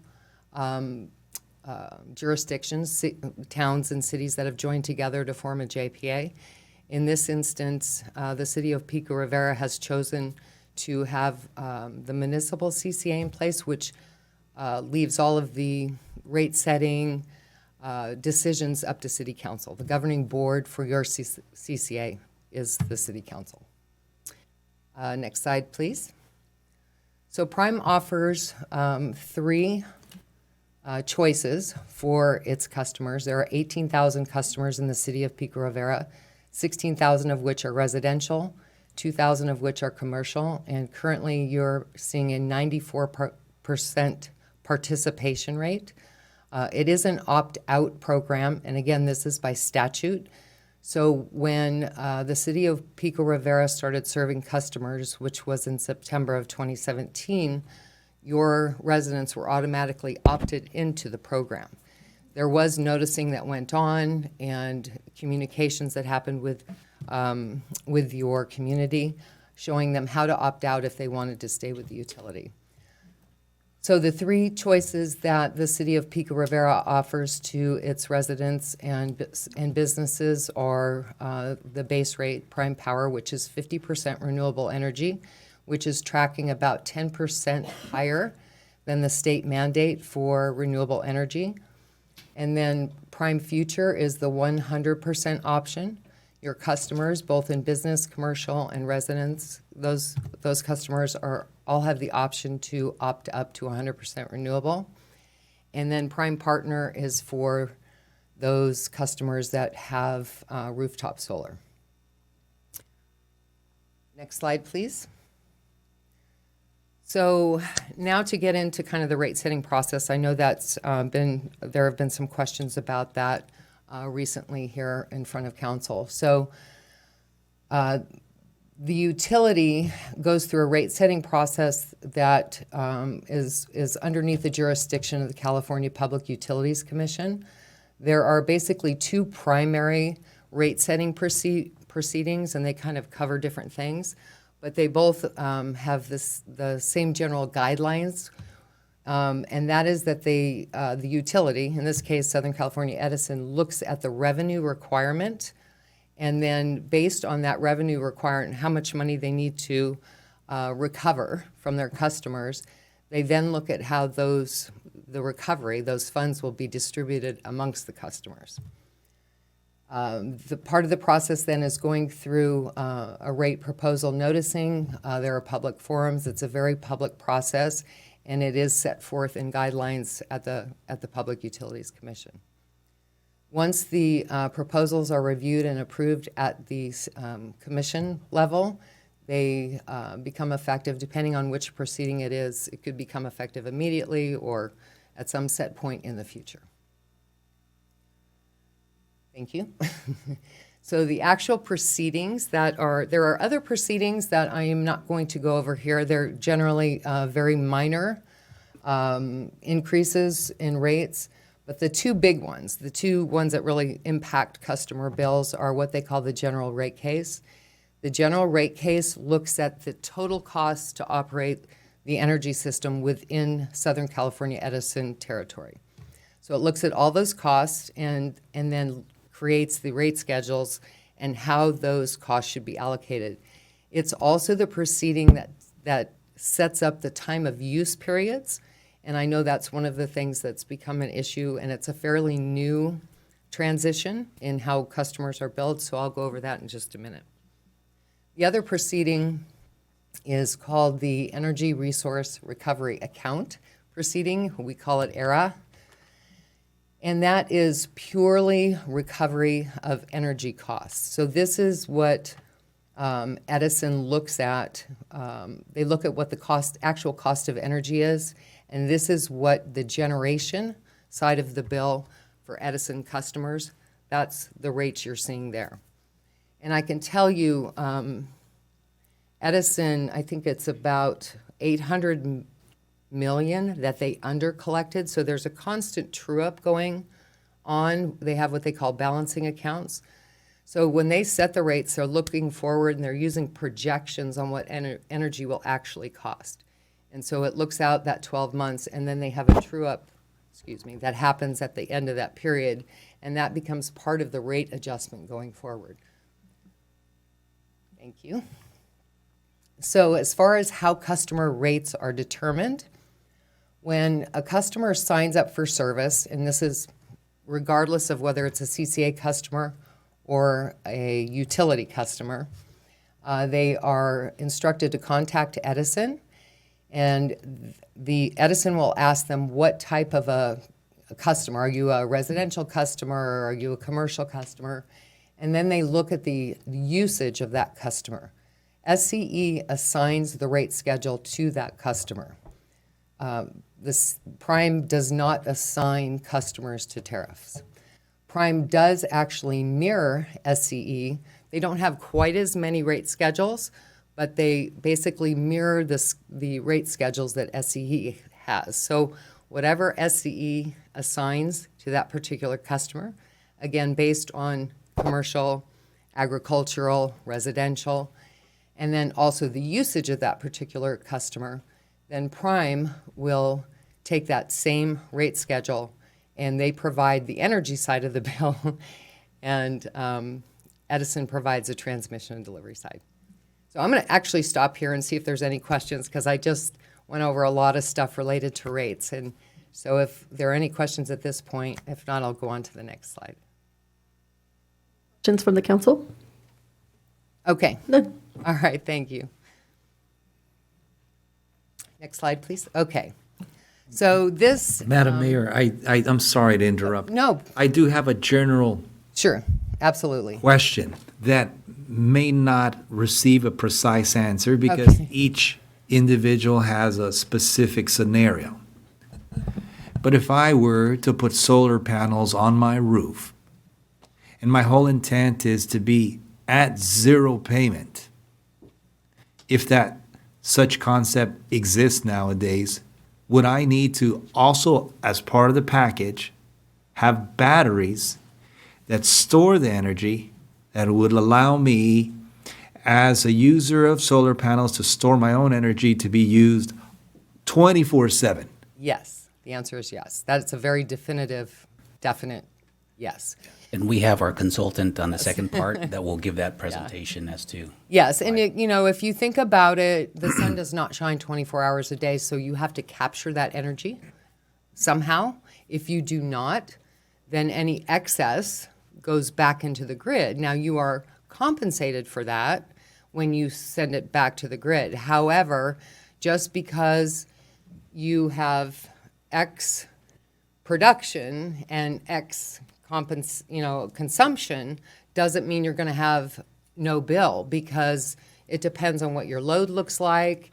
When you're using that energy, are you using it when the sun is shining? Are you using it in the evening? And that's kind of This slide may help to understand that a little bit. This is what we call the duck curve in the energy world. You can see the general outline is kind of like the shape of a duck. And the brightest line that you see that says 2021, that shows the belly of the duck, and that's where production of solar is highest. So what you're seeing is a statewide visual, I guess, of energy usage starting in the morning at 12 a.m. going throughout the day. So you see on the left side of the slide, there's pretty good demand over there, and then it significantly drops around 9 a.m. That's because that's when solar starts, and there is so much solar production in the state of California that has become very, very inexpensive. Yes, Councilmember. Yeah, Councilmember Lara. Now, just piggybacking off this scenario. Okay. Now, it's my understanding that when solar panels first started, popularity, I'm going to say early 2000s, that rate of return in regards to solar generation and what SCE was paying was much higher. As far as for overcompensation? Well, as far as selling energy back to the grid. They actually change that monthly.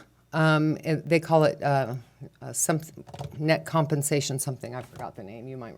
I'm sure Tyler knows it. But yes, that changes. And honestly, I do not know what variables they use to adjust it. I can tell you that Prime also does offer that, and it is about a third higher than what SCE offers right now. Now, so going back into, a decade ago, just by simple supply and demand, my assumption today is that there was more solar generation on the resident commercial side than there was 10 years ago. Yes. As a result, because there's more supply of that solar energy being generated, the payment by SCE will decrease, right? Just simple economics, just simple supply and demand. Yes, the cost of solar is also has decreased significantly. Right, because they don't Supply need and to pay demand. a You're premium exactly right, yeah. for something they're flooded with. It's actually during the belly of the duck there. Yeah. It has been known for prices to go negative, where if you're generating, if you're producing solar, now this is not a resident necessarily, but it is for utility scale. So contracts that we might have for Prime, where we're procuring energy and it's solar, it can actually go negative where we have to pay to have it put on to the grid because there is such an overabundance. So that's why, like 10 years ago, we would see bills where people were getting a credit, or maybe they were breaking even, and they didn't have battery storage, because it's possible. But now, Tyler's going to go a little bit more into depth in that, and the answer is yes, that's correct. But there's also have been changes to the NEM, which is net energy metering, and rules that the commission has enacted that impact that. And that's fairly recent, right? Well, we're on NEM 2.0 and NEM 3.0, which is even less favorable for residential solar. I'm going to wrap this up. Okay. So because of time of use charges now, and because energy is more expensive between the hours of 4 and 9 p.m. Correct. Absolutely it's correct. more advantageous to have battery storage. Yes. Because then you can go off the grid, and then you can go off power that you've generated yourself, or that you've replenished between the hours of like 4 a.m. where energy is the cheapest, and you replenish your battery, and then it kicks in at 4 to 9, right? Yes. You take the arbitrage basically of the time. Yeah. Okay. Yeah, I mean, if you think about the messaging, it's like they used to tell you, use your energy at night, wash your clothes at night. Kind of like, the phone company, call your grandma on Sunday, for those of you old enough to remember those ads, but that's all changed. I mean, now it's the exact opposite. And so these time of use rates were implemented for a couple of reasons. One, they want to more accurately reflect the true cost of energy. Energy is more expensive between 4 and 9 p.m. because, again, solar has become really the cheapest energy out there, or one of the very cheapest energies out there. And everything else is more expensive. So when solar goes off around 4 p.m., those other technologies start ramping up and they're more expensive. So, and then the other reason that the commission has implemented the time of use rates is to try and influence behavior. So if you pay 3 times as much at 4 o'clock to do laundry, then noon, you're going to do your laundry at noon. So they're trying to influence consumer behavior. Kathy? The new NEM, which you brought up, the 3.0, that is going to further differentiate those time of use periods, if you will, and make them even less beneficial for residential solar, rooftop solar. City manager has. Yeah, I'd like to bring up Tyler at this time. I think it's appropriate. And we can finish off if the council has some additional questions. Okay. Thank you.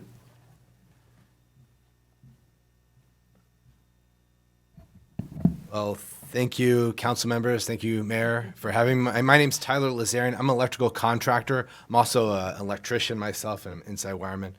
I've been hired as a consultant to sort of give some description of solar, how it works, and even what battery storage would do. Just to give you a little background, my company, ESCO, Electric Service and Supply Company, started in '57, and we do general construction. We do light poles for sports facilities at rec and parks. We do ground up construction, and we also do solar. Back in the '90s, we started dipping our toe into this, and now I do consulting and also design and engineer the installations that we do. Man, there's a lot of great anecdotes, and I'm the same way. I love just questions fired at me. I work really well that way, so please feel free to interrupt me. I'll try and pause every once in a while. So you guys are a lot more ahead of this than I thought. Great question about, and I think something that's really important that I want to point out, and I'm glad this graphic is still up here, is that, is it Kathy? Yes. That Kathy said it used to be cheaper to use your, do your laundry and everything in the evening. And now it's actually cheapest to do it in the middle of the day. And in fact, if you have solar and battery storage, you would produce your energy from the solar, you'd flood it right into your batteries during the middle of the day, because it'd actually be cheaper to get the energy from the grid at that point. And then you would use it in the evening. One thing that's happening more for the solar fields, if you see those big solar farms like at Lancaster and Palmdale, they've done this in Sweden, and I think we actually have one in San Bernardino County that's being built, is the solar is pumping water up a hill. The whole reason they have a solar array is to pump water up of a hill to a lake. Then in the evening or afternoon, they drain the water through a hydroelectric dam, and then that's what produces the energy. The whole reason they do that dance is to offset. Instead of the solar energy, then it's just delaying it to the evening. It's a really big deal. One of the fun things I like to bring up is I don't know if it really said it, but Edison is attributed to making the comment that Thomas Edison, of course, is going to say, he said that we're going to make electricity so cheap that only the rich are going to burn candles. And if you think about it, that's kind of what we do now, right? We just do it for fun. We don't need candles, and they're really expensive. In the same way, the same thing is happening to the economy when it comes to solar. Solar is becoming so inexpensive that only the rich are going to buy it from the grid. But in addition, the utility company still has to recuperate its cost, and so it's got to modify how it's going to charge its customers. And so more of that is going into the evening hours. One of the things I like to use is the analogy of a car. So if you have a car and it can drive 100 miles an hour, it doesn't necessarily mean you're always going to drive at 100 miles an hour. And there's some misconceptions there. You typically only going to drive at 65 at the most on the freeway, right, officer? So you have this car and you could run it at 100 miles an hour, but just like solar, just because you have a 100 kW system doesn't mean you're going to produce 100 kW. You're going to produce peak time and peak performance. You might get closer to 80, and that's because of the design elements, and that's because the rating of the system is based on test conditions. There also might be weather conditions that drop it down, right? I mean, this all makes sense. But also, you're only going to be producing between 9 a.m. to about 4 p.m., so you won't be able to get that energy in the evening. Also, like a car, so let's say you have a commute that's, well, let me say it this way. One thing I want to talk about is the difference between kilowatt hours, which is the amount of energy you consume typically during a month on your electric bill, versus kilowatts, which is your peak demand. So let's go to the car analogy again.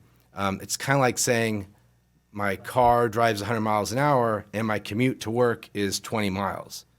Those sort of are the same. They relate to each other, but they're really different elements. And let's just say because of LA traffic, your commute takes an hour. So you got 20 miles, you're going to go an hour. So on average, you're going 20 miles an hour. But you just stop and go traffic, so sometimes you're not going anywhere. And sometimes the traffic breaks and you're able to go 55. Just for a brief moment as there's not so much traffic. So in that case, your kilowatt hour usage is like your 20 miles that you covered in your commute. But your peak demand is that highest speed you achieved at 55 miles per hour. Those metrics affect your electric bill, not only the time, but the way you're using your bill.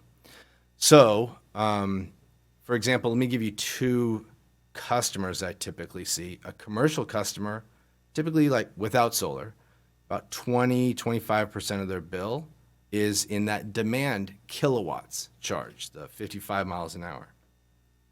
But 75% of their bill is the general how much energy they consume that month. Entities like hotels and churches, I see that are the reverse.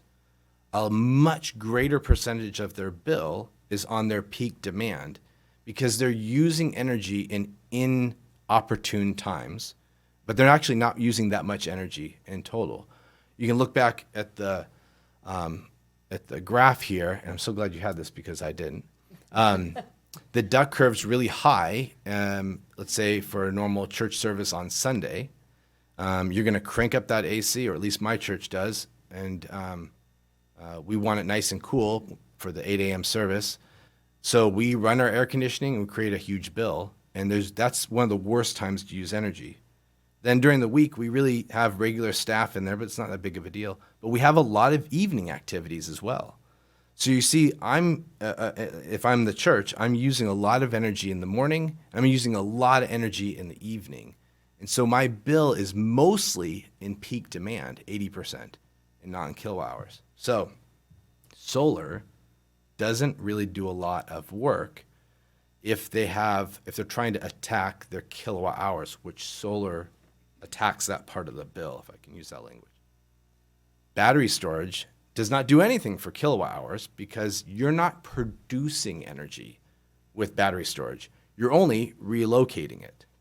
So in the analogy of driving your car, it means instead of the stop and go traffic and then rushing 55, you're just moving a smooth 20 miles an hour. And the utility company would prefer you to stay driving at a steady 20 miles per hour because you're very predictable. They don't have to offset to other resources. They kind of know how you're going. The more sporadic the energy, the more they have to bill you. Hope that kind of answers some questions. And like I said, go field some to me. I'd be happy to. Mayor Pro Tem has a question for you. Thank you, Madam Mayor. Tyler, thank you for those examples. I really do appreciate the effort that you're putting into it. So I'm going to give you an analogy. There's a gentleman or a lady, their last name is Prudent, dash frugal. Yeah. Okay, that's pretty much me, okay? Gotcha. Okay. I don't want to use the energy if I don't have to anytime in the morning, in the evening, or in the middle of the day if I have plenty of juice in the batteries Yeah. that I've collected over several days. So if I have theoretically very minimal usage, can I only use battery power electricity stored all day, morning, night, and middle of the day, and not tap into the grid power unless I have a party or some event that's happening at my house and everybody's there throughout the whole day and the AC is being used all day? Then I exhaust my battery power, and hence I am now utilizing grid power. Yeah. Can I use 100% battery power so that I only have just flat charges charged to me? How are you? Or do you have solar? You just have batteries? Based on your answers, it's going to determine whether I get batteries and solar panels. So remember, the batteries don't produce energy. They just move it. So you could have batteries that charge up when the rates are the cheapest, and we basically just program that into the battery system. So you could charge it from 9 to 3, and you'd pay a little bit of a fee for that. And then you would discharge it the rest of the day when it's at peak demand. Or you could have solar that charges the batteries. That you're going to need some way of filling those tanks, if you will, for the battery storage, either through the grid during cheap hours or by your own solar. If you get enough batteries and enough solar, then yes, you would be, your usage would be down to zero, and your spikes would be minimized to down to zero, and you'd have essentially a zero bill. Okay, maybe like $20 for some. The flat fees. Okay. So a regular house, 1,700 square feet, 2.5 kids. Uh-huh. Okay. How many batteries do you need? Roughly 4? Well, they all come in different sizes, but in general, let's use a power wall. That's the Tesla one. That's very user-friendly. You get away with 3 of those, and roughly speaking, 10 kW system. That would be my just off-the-cuff recommendation. I have a customer who, now this is a whole nother can of worms when we talk about a microgrid. So you have solar and battery, and they just work to adjust with the electric bill. But if you wanted to unplug, for example, or if the grid went out, because let me backtrack, if you have just solar or just solar and batteries, unless it's configured correctly in a special way, the grid goes out, you lose power. Just because you have solar doesn't mean you have independent power. Solar works as like an assistant rather than its own independent generator. And there's a lot of reasons we can get into if you want. But if you created this microgrid, which is very costly, by the way, then you could be independent, but you need solar and battery. I have a residential customer that has that. He lives in Altadena and the Pasadena area. There have big storms there in the mountains that he lives in. Grid goes out for 5 days. He's the only house on the block with AC and lights on all the time. He has, he has 2 air conditionings. He has a large home and a pool, so he really wanted that for himself. But yeah, it's that would be the kind of avenue you'd be going down. Thank you. Any other questions? No? Councilmember Lara. I just want to follow up. Thank you. I just want to get back to that example of that resident. So if I understand you correctly, because one of my concerns personally is the vulnerabilities of our electrical grid in the United States to cyber attack and potentially them going down. Because there's only 3 grids in the United States. There's one in Texas, there's one in the mid and west, and then there's one on the East Coast. So if a resident were to buy solar power with a battery, 2 batteries, say sufficient for their like 1,700 square foot house, and in a scenario of a cyber attack where the grid went down, would they be able to operate their appliances? Yeah, so in that case, the case I was talking about is really a comfortable case where you're not gonna, lose power, and you're gonna be able to run your AC. If you wanted to go in kind of what I call hunker down mode, one power wall is fine. You're gonna be able to keep your refrigerator on, your lights on. You'll be able to heat your home as long as you have natural gas still. Because I saw examples of that in Texas. Yeah. Right? During their winter. Yeah. People had solar power and they had Tesla, and they had no problems. They Yeah. were able to heat their homes. I mean, there were, they didn't throw parties, obviously, and they didn't crank it up, but they were very conservative. But at the end of the day, they were sufficient and they were able to, they didn't suffer, what residents suffered throughout that state who didn't have solar, who didn't have battery storage. So, personally, from my perspective, that's what I look at it. I know there's some people look at it, think that they're going to produce money and they're going to have a zero bill, but it's almost about security. The resiliency is a huge deal. Unfortunately, and I do some consulting in Texas too, actually. The beautiful thing about them is they got lots of land and lots of space. The downside is because of that space and because their homes are really spaced out, it's very costly to get power, or very costly, I should say, to upgrade your power. So that market's been flooded with some other options, which has helped their economy kind of go. So just to finish, and I think make this a little bit more relevant to us. Yeah. Going back to your church example that you consult with and you see, and the rates are flipped because of their services. Yeah. So in a situation of a church, and if they just had solar panels, would your recommendation be a power wall? Or battery pack or whatever? Battery, yeah. I've consulted with a lot of churches, and we're at a tipping point now where, because the cost of solar tax rebates have gone down or are starting to daylight, or sunset, sorry. The market is responding, and because solar is becoming in general more cheap, the panels and the equipment and material, that's sort of meeting in the middle.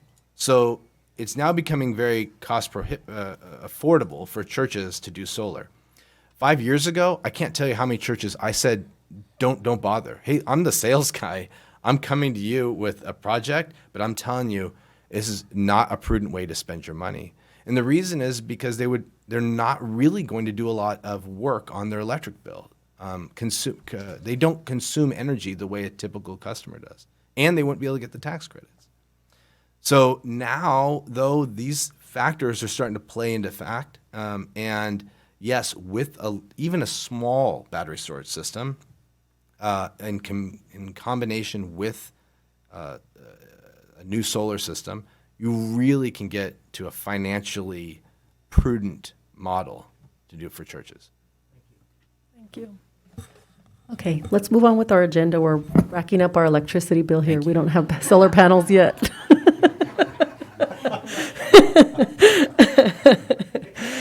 We can bring up our next speaker regarding the rates, correct, City Manager? No, that's it. Oh, that was it. Okay, thank you. Next item is we have a public hearing. This is item number 1 regarding the Community Development Block Grant for fiscal year it says 2091, but there's a typo. It's 2021 to 2020.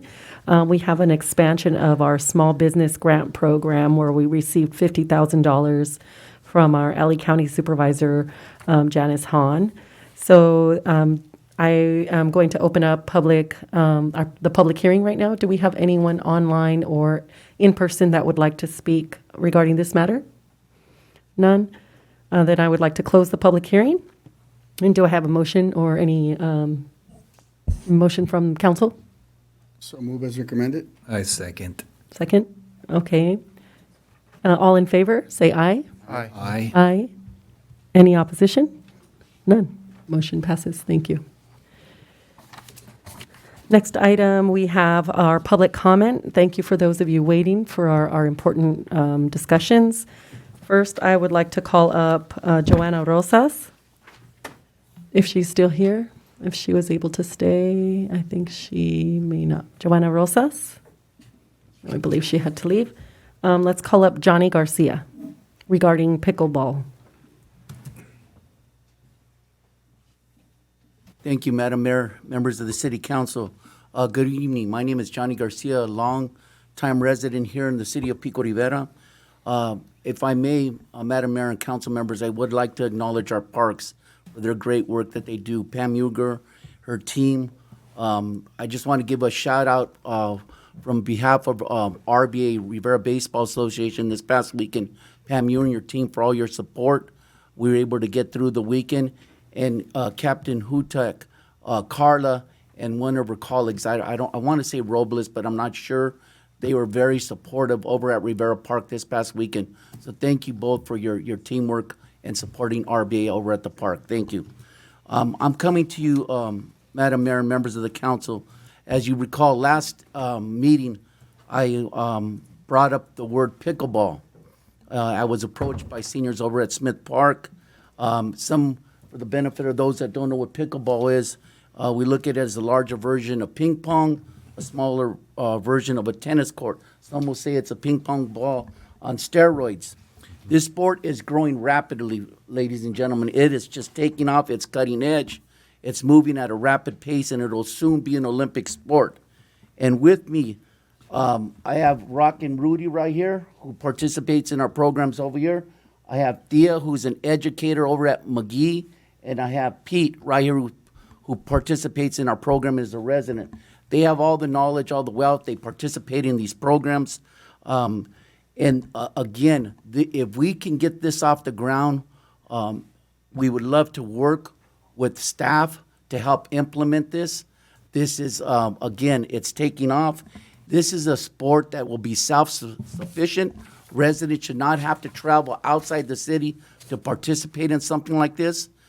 If we can get out in front of this, and it's a moneymaker. If you can put 2 courts and do some tournaments, this will be self-sustaining and self-sufficient.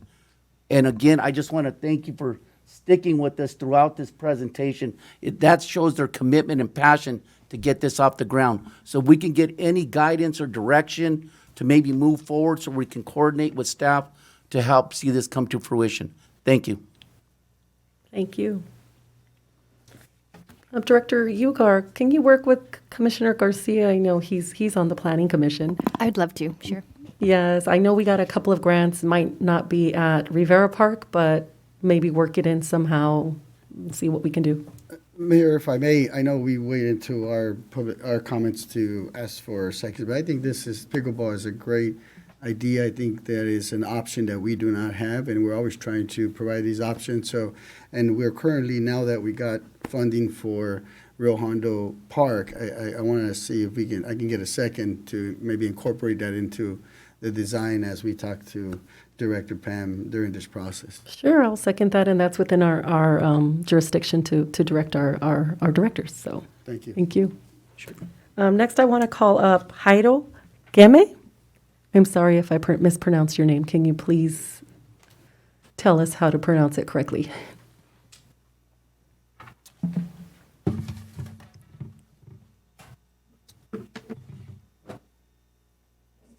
Apologies. No, that was perfect. Thank you. You're the first one to do it, right? So kudos.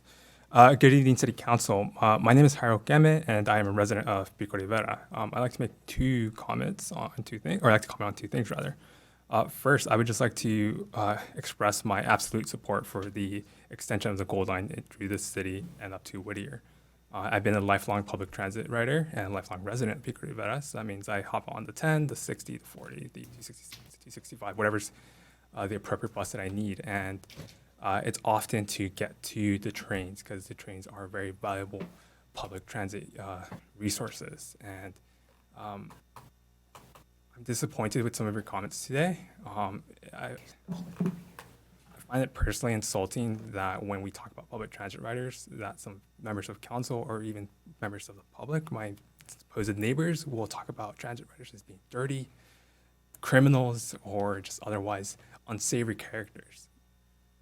My family has been public transit riders for various moments in their life. My mom, who's been a public transit rider her entire life, and just to be denigrated, dehumanized, and just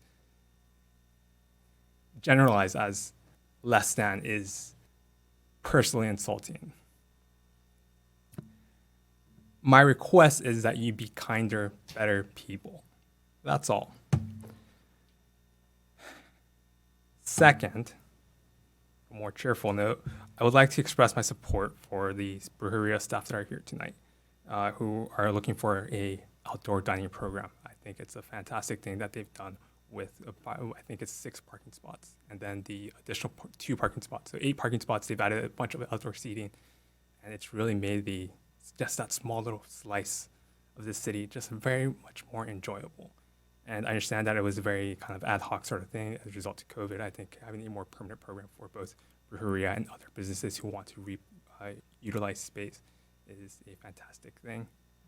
I know that there's some concerns with regards to the amount of parking available in the area. There are 90 underutilized parking spots in that area, the Durfee area. The Chase Bank and then the Union Building, those have parking lots behind that on the weekends are basically empty. And it's a short 5-minute walk from from that parking lot to, say, the VFW. I know they had some concerns with parking. There's our solutions, or rather there's plenty of space available right now. You don't need to go construct a new parking lot or take away their fantastic use of parking space. So be better and give them some outdoor dining space, please. Thank you for coming in this evening. And I apologize that my comment was regarding, not directed at the riders of public transportation. And we definitely have a task force that addresses individuals experiencing homelessness with compassion. So I apologize if that came off. There's no comment regarding the riders as being transients, but there are individuals that may loiter or have crime at those stations, was the comment. So next we'll call up Augustine, I'm sorry, I'm going to mispronounce your name too, Ruelas.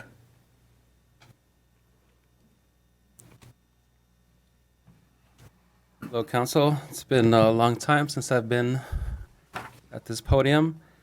I'm just here really today to echo the same things that Jairo just mentioned, at least about Brujeria. Obviously, we never expected for a pandemic to cause us to need outdoor seating. And we certainly were never prepared to make that happen, right? But once we did, and now that we've been here for 2.5 years, it's actually become something very vital. We have worked with many nonprofit organizations, including some that are here in the city, dealing with animal rescue. We have donated over $20,000 to community organizations, and this is why we use the parking space, right, or the parking spaces in the parking lot to do these kinds of events. We've also hosted Brews and Brushes. We've hosted, pop-up markets. We've done a whole host of events that, again, we never thought we would do, but because of that additional space, we were able to do it.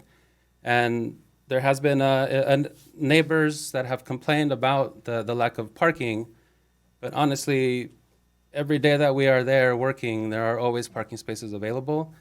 And even when we have big events, it seems like there's plenty for everybody around. And so we would like the city to consider creating a permanent outdoor dining program, just like the County of LA and the City of LA are doing at this moment, because we do recognize that obviously COVID is not over, but we also realize that we've been able to create culture and community in Pico Rivera, and we want to continue to do it. So, and I also want to thank all of our supporters, some of our owners and staff who are here today to support this and to hopefully, again, have the council consider this as a permanent solution. Thank you. Thank you for coming in tonight. And I'll call up Javier Ramos regarding the outdoor seating permit at Brujeria.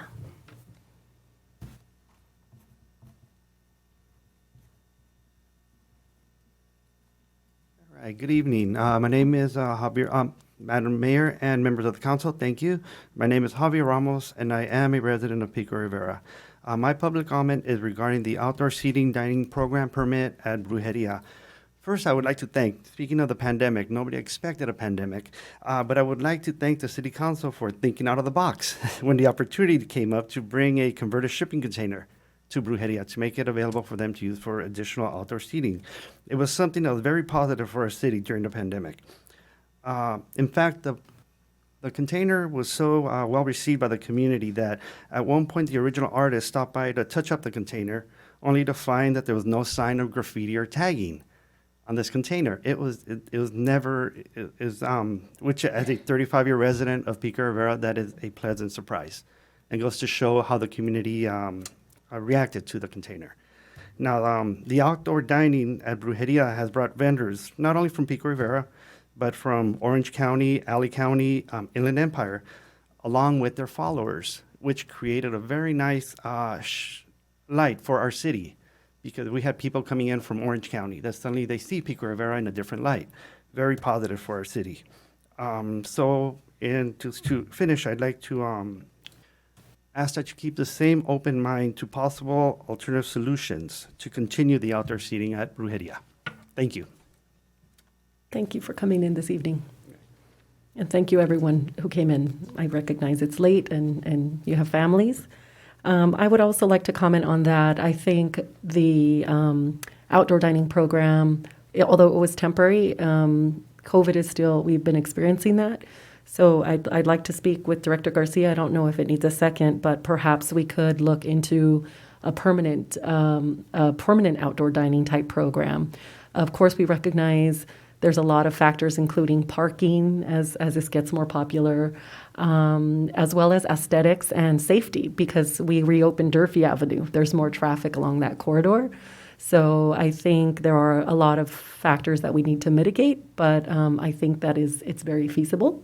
And do we need a second, or is that okay to? I'd like to, if I may just Yes. second and say that definitely I think the pandemic created many challenges for us, but it also created opportunities. And I think outside dining is an opportunity that we need to explore better so we can better suit our businesses in our city. Yeah, no seconds needed. Great. Just needs. I forgot to ask our city clerk, do we have any other public comments from Zoom, individuals that would like to speak? Yes, thank you. We have speaker Jaime Cardenas.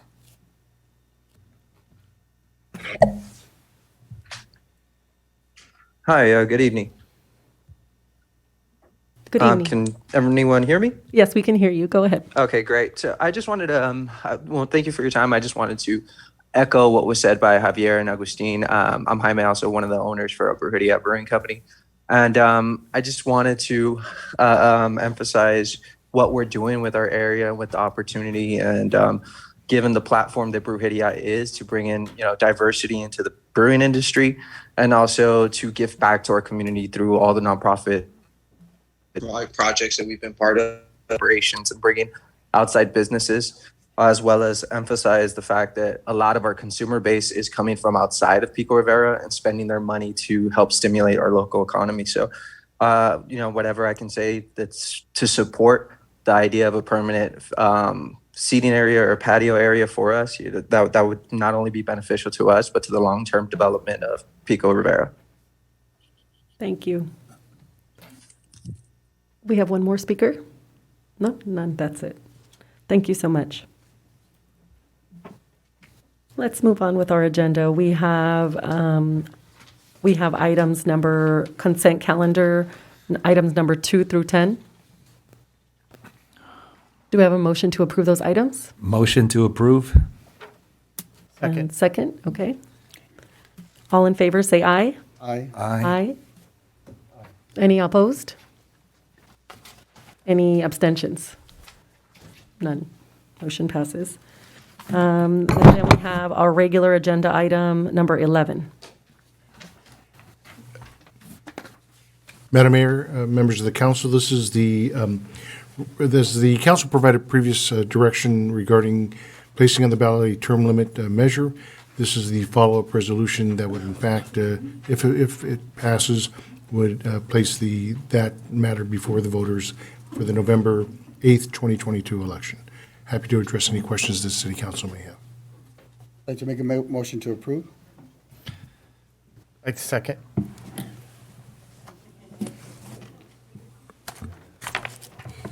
I have a question. How many cities in LA County have term limits? Do you know? No, I do not know offhand. well, our firm represents 7 cities in the Southern California area, including Orange County. Of those, Montebello currently or recently adopted a term limit measure.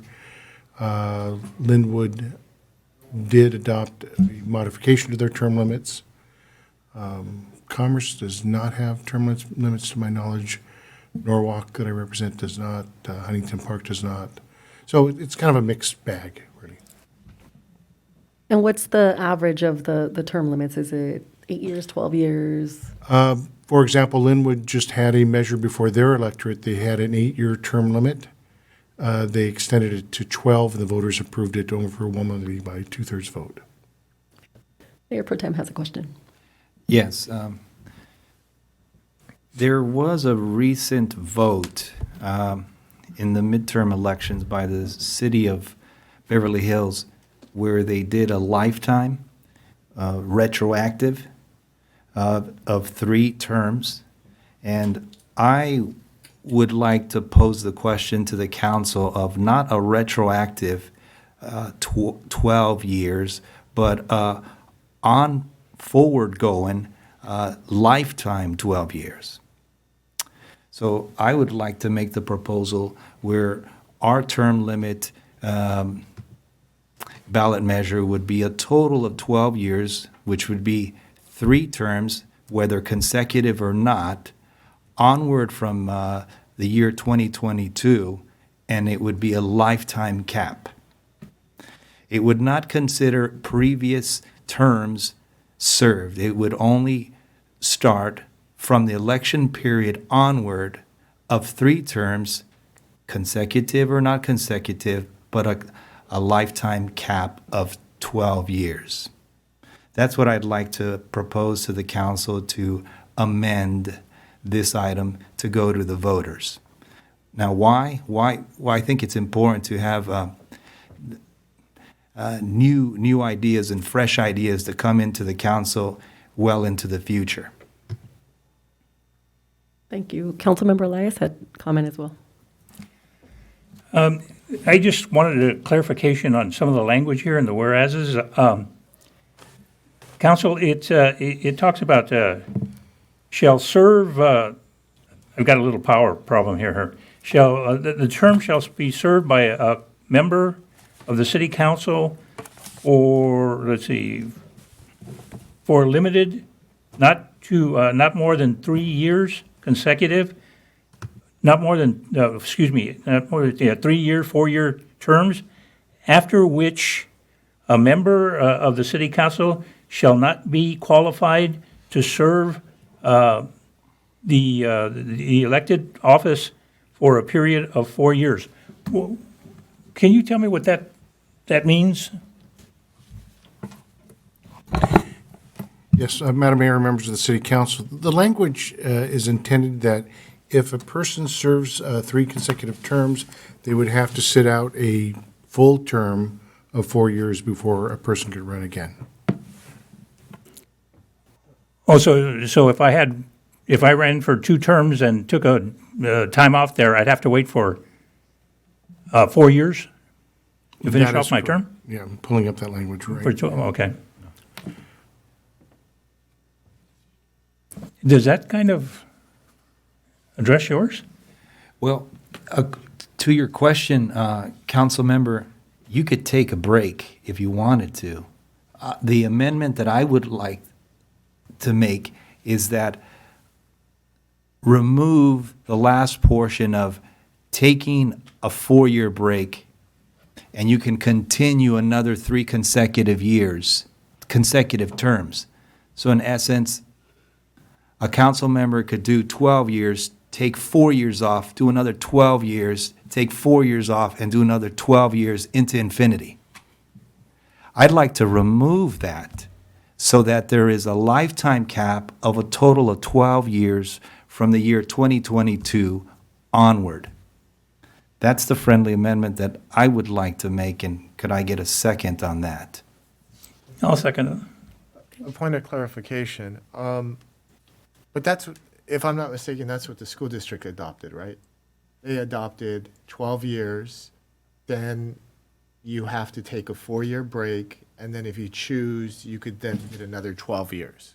Oh, Yeah, that's what we voted on, I think, during. that's not what it's saying here. No, no, no. I'm not saying that's what it's saying, but I'm saying that that's what the school district adopted, correct? That's what this says. Okay, yeah, yeah. That's aligning with what the school district's doing. Mhm. Okay. So we have first motion and a second is to adopt as is. Our subsequent motion is it a motion or amendment? Just so I have clarification, because and that's on a prospective course of action, so that if any member of the city council who currently sits, then in the next, after the November 8th election, when you calculate the 12 years, it doesn't pick up any service time that's been accumulated prior to November 8th. Correct. Not retroactive. Okay. So the proposal is to delete in section, it's on page 2 of 3, 2.08.070.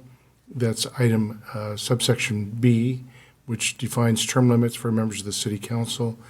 And the second sentence of that subsection, which currently reads, nothing in this section shall act to bar any person from serving as a member of the city council after at least 4 years have elapsed from the person's last full term as a member of the city council. And what is being recommended to the motion is that if any person serves a total of 12 years through their lifetime, they cannot serve any additional time on the city council. Correct. Yeah. And there's a motion and a second. Yeah. And then we need to have a roll call, Mayor, on that motion. The first motion, and then Mayor Pro Tem suggested the amendment. Let's see. So now that stands as a friendly amendment, or actually stands as a substitute motion, a substitute motion to the original motion. That has been seconded. So this substitute motion, which has a 12-year lifetime term, currently serves as your main motion before the body at this point in time. Okay, we'll have a roll call vote. This one is regarding Mayor Pro Tem's motion to have 12 years term, no 4-year break. There could be a 4-year break. Yeah. There could be 2 terms served, 10-year break, With 12 years total in the year. 12-year lifetime cap, starting from the date that this actually gets approved by the voters. Okay. So I'd like to offer a substitute motion that we table this item to the next city council meeting. Just because I'd like to think about that a little bit more. And that we vote on it in August. Is it we don't have enough time? Okay, fair enough. Then I withdraw that. We will possibly have a special meeting, because if we get the poll results for what we're doing, we'll like to bring that back to council to make that deadline, so. It's a resolution, so we're fine. Okay, so roll call vote on Mayor Pro Tem's motion. Councilmember Elias? Aye. Councilmember Camacho? I like the original motion that mimics the school district voted motion that they went forward to the voters. So I vote no on the substitute motion. Councilmember Lara? Abstain. Mayor Pro Tem Lutz? Yes. Mayor Dr. Sanchez? I vote no. I prefer the first option. Motion fails. That motion does not pass. Okay, so next we go to the initial motion. I'd like to make a second for that one. That one's already been second, so we have a roll call vote. Councilmember Elias? No. Councilmember Camacho? Yes. Councilmember Lara? Yes. Mayor Pro Tem Lutz? Yes. Mayor Dr. Sanchez? Yes. Motion carries. Thank you. Okay, thank you. We have next our city manager's report. Yes, Mayor, really brief. I just want to bring to council's attention that as a result of some of the lightning strikes of June 22nd. There was some damage caused throughout the electrical grid. One of the transformers in an area on the north side of the city was blown out. It just got repaired back up today. However, the street lights are still not working properly. So right now we have our contractor Tanko out there this evening assessing that. We would like to replace them as soon as possible. As a result, I've asked Captain Hutak to increase patrols in that particular area, but we're working as expeditious as possible to get those street lights back up. Thank you. Last thing, just to bring to your attention, mask mandates, they may be heading our way towards the end of the month. Currently, we're at 8.8 per 100,000 being admitted. There is an estimate that we should hit the 10 per 100,000 this Thursday, and if it remains for 2 consecutive weeks, a mask mandate will be implemented countywide at the end of the month. That concludes my reports. Thank you. Next, we'll go into our good of the order, AB 1234. Any new business or old business? Councilmember Lara? Yes, I don't have any official meetings to report off on AB 1234, but we held a infrastructure ad hoc meeting yesterday with Councilmember Camacho and I, and Director Pam Ugar, the city manager, assistant city manager, and also the Public Works Director, and it was fruitful. We talked about the award to Rio Hondo Park, and we talked about what's next, right? And what's next is we're not really sure how this money's going to be dispersed. We don't know when we're going to get it, but we uncovered something that I think was really helpful. Director Ugar brought out that we already have $1.8 million in a pot for that park. So we can tap into that money for design. So we don't have to sit around waiting for that money to come to us, which may take 6 months. We can start the design process now with the existing money so that this project gets done ASAP. I'm hopeful that we can bring that to fruition. But otherwise, that was basically about it. I just want to give my support also to the outdoor dining concept. I think that's very important. I think Brujeria brings something very different for this community. But I think there's ways in which we can try to bridge these different groups together that are there. It's not only just the American Legion, Brujeria, but you have the medical agency. I think we need to kind of take a look and see how we can work with all of them. But also, just lastly, I want to thank the council for approving the measure, just not personally, but I think that was a big step in terms of providing equity to our community in regards to being involved and being able to sit here on the dais. I think that's really, now it's off to the voters, and we let them decide. A point of clarification, do we need a motion and a second to direct Director Ugar regarding the design? No, we are moving forward on that. Okay, great. Thank you. Mayor Pro Tem? No new business, no old business, Madam Mayor. Thank you. Councilmember Camacho? Yes, I just wanted to report, I did attend the NALEO conference, which included, which was a few weeks ago. I just didn't have my notes available at the time. But it was included sessions on energy and electrification of America, federal infrastructure funding of cities, mental health, mis and disinformation, and what can you do about it. Just highlighting that, in light of the fact that we have in a national stage in previous administrations, there's a lot of half-truths and mistruths out there, and information being pushed from the pulpit and especially with social media. And I just want to make sure as we get into this election that we become vigilant and making sure that our community is getting the facts and information. And sometimes, and I've heard, further from here, down there, folks making comments that is not quite the truth. And I want to make sure that we're vigilant about that, because we want to make sure we always provide the facts to our community, because once again, be vigilant of mis and disinformation out there that can be coming from the pulpit. And it's unfortunate to our community. It's quite disingenuous. In addition to that, there's Latinos in the digital era. I mean, it's something that we have to focus in our workforce. I was talking about workforce development and making sure there's opportunities for our community and deployment side. I sit on the National Association of Latino Elected Officials.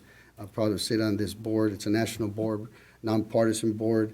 We deal with a lot of issues on naturalization, immigration, voting rights, election reform, census, appointing Latinos to executive and judicial positions.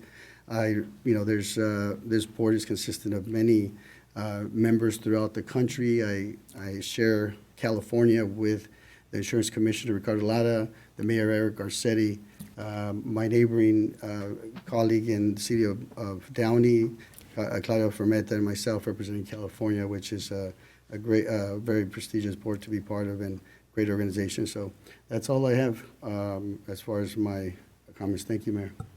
Thank you. Councilmember Elias. Yeah, let me begin by, please, can I make a correction on my vote there? On the, this is so important. This term limit situation is a milestone for this city, and I wanted to record a unanimous. So please, thank you very much. I want to talk about the parking ad hoc. We haven't met since the last time I spoke, but we had a recent planning commission meeting, and it was part of the commission's recommendation that we review the parking situation with Warmington. Am I correct? That's correct. Okay. So, I think that's I think that's important. We'll have a chance to be able to talk with them. Now, I didn't see any requirements that they actually exceeded the parking requirements that exist right now. But the situation was that the commission was very thoughtful in thinking about the future demands, the density of the housing and so on and so forth. So Warmington was more than willing to work with us and the ad hoc in providing some recommendations not only to the Planning Commission but to the council.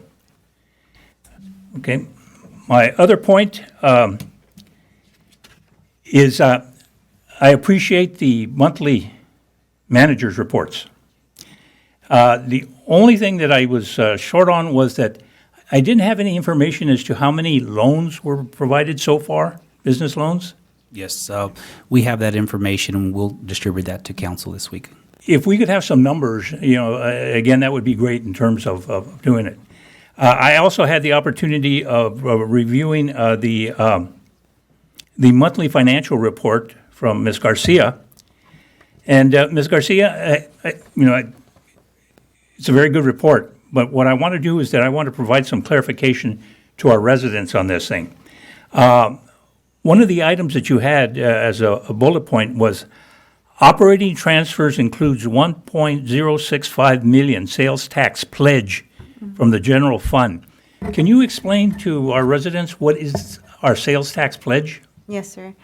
Good evening, Madam Mayor, members of the City Council. So that $1,065,000 was the pledge commitment on the 2001 tabs, reaffirmed by the 2021 tabs as to what was pledged to the state that the city would contribute towards that successor agency obligation. So it was a debt? It was a debt, yes. Okay. It was a commitment through one of the borrowing agreements between the city and the county and the state. The next item was non-operating transfers out includes $5 million successor agency refinancing expenditures for 2001 tax allocation bonds. Can you explain that? Yes, so similarly, when we brought, more than a year ago, when we brought the 2001 tab refinancings to council, the best and most prudent option at the time was to put towards the refinancing the $5 million that the general fund had been holding on to for that purpose. So, the accounting step is to take it out of the general fund, infuse it into successor agency to repay or to refinance those. I believe at the time it was $22 million. Now, as I recall, when I first came into council, I was aware that there was a debt that we had to Los Angeles County in terms of bonds? Mr. City Manager, do you remember that? Yes. How has that been resolved? Yeah. Through this whole process of refinancing, we actually have a plan. This is what's refinancing it? That is correct. Okay. Did we have any luck with the negotiations that were occurring in terms of the amount? We had some luck on the legislative side, but we chose to move forward. The rates were advantageous for us to take advantage of, so we kind of did it on our own. Okay, because the situation was that there were several cities that were saying that this was unfair in terms of the rate that they had proposed on us. That is correct. It was about 6%, 7%. 7%. Okay, thank you. My next item is that I received an email from a resident here, actually a tennis coach from El Rancho. Councilman Elias, the tennis team at El Rancho High School is in need of light usage at the city-owned tennis court that sits at El Rancho High School currently. The button to turn on the lights does not work. And as a result, the team is having to practice early in the morning, which is limiting the number of students who can participate due to summer school. Additionally, the lack of light is also limiting opportunities for community members to use the courts. Can we fix that? That's on the high school, correct?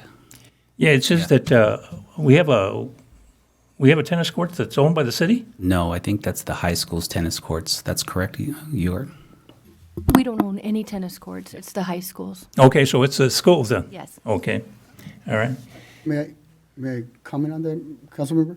There is some kind of dynamic where the tennis court was built by us or paid for by us some time ago, but during many years, kind of transitioned the responsibility and oversight of that tennis court to the high school. Hence, we don't really have anything, but I know there is something, and I'm not sure if that got caught up in the joint use agreement, but it's maybe something, I know I'm getting our city clerk not ahead, there is something in there. That maybe we should take a look at it. Sure. But there is something with that respect. We'll definitely take a look at that. How are we going to approach that?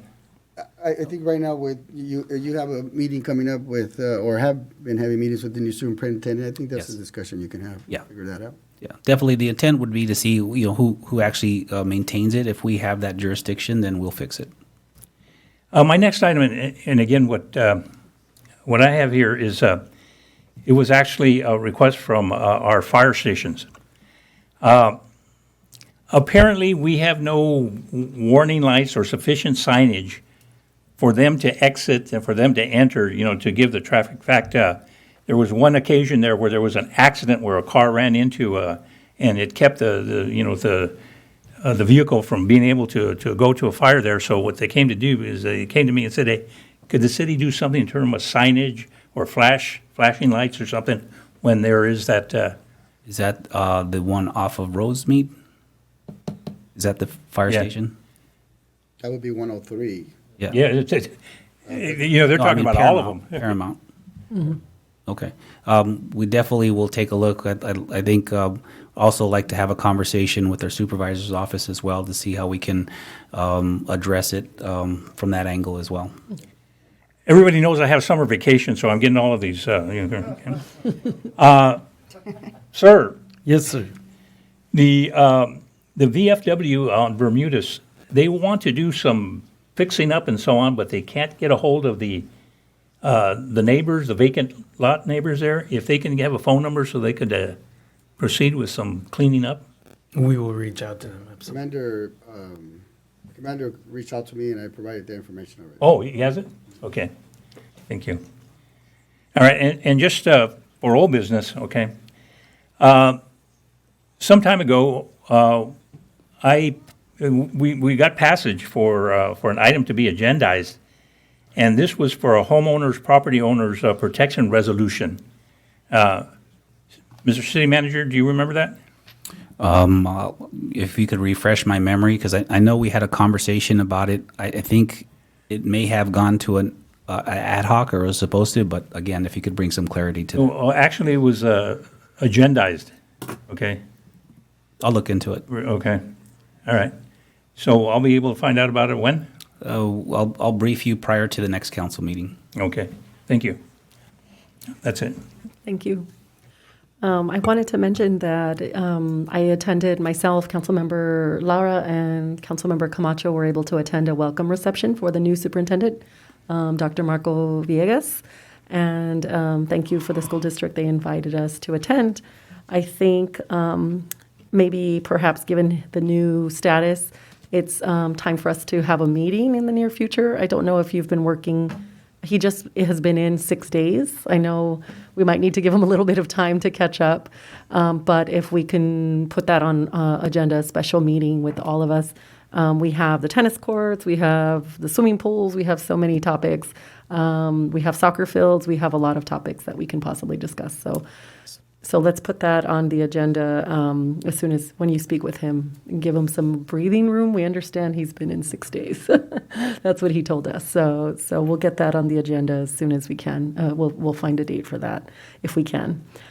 Secondly, I was able to attend the Senior Center's Dodger field trip. So we had a coach bus that picked up seniors at the Senior Center. And it was a beautiful game, the Dodgers versus the Cubs. The Dodgers won. Although it was a warm day, the seats were in a section that were shaded, and the bus picked up the seniors and dropped them off. And I think we all had a great time. My mom attended, and it was a great game. So I know we have a few more coming up. I want to recommend to the residents, and it's a family-friendly trip, and you don't have to drive. The bus just takes us in, drops us off, and then we leave at the end of the game. It was a great experience, and I think they had a great time. I think that's it for my report. So, Mr. City Attorney, we have a closed session item. Yes, Mayor, we have one item for closed session, which is conference with labor negotiators. It's appropriate to recess into closed session.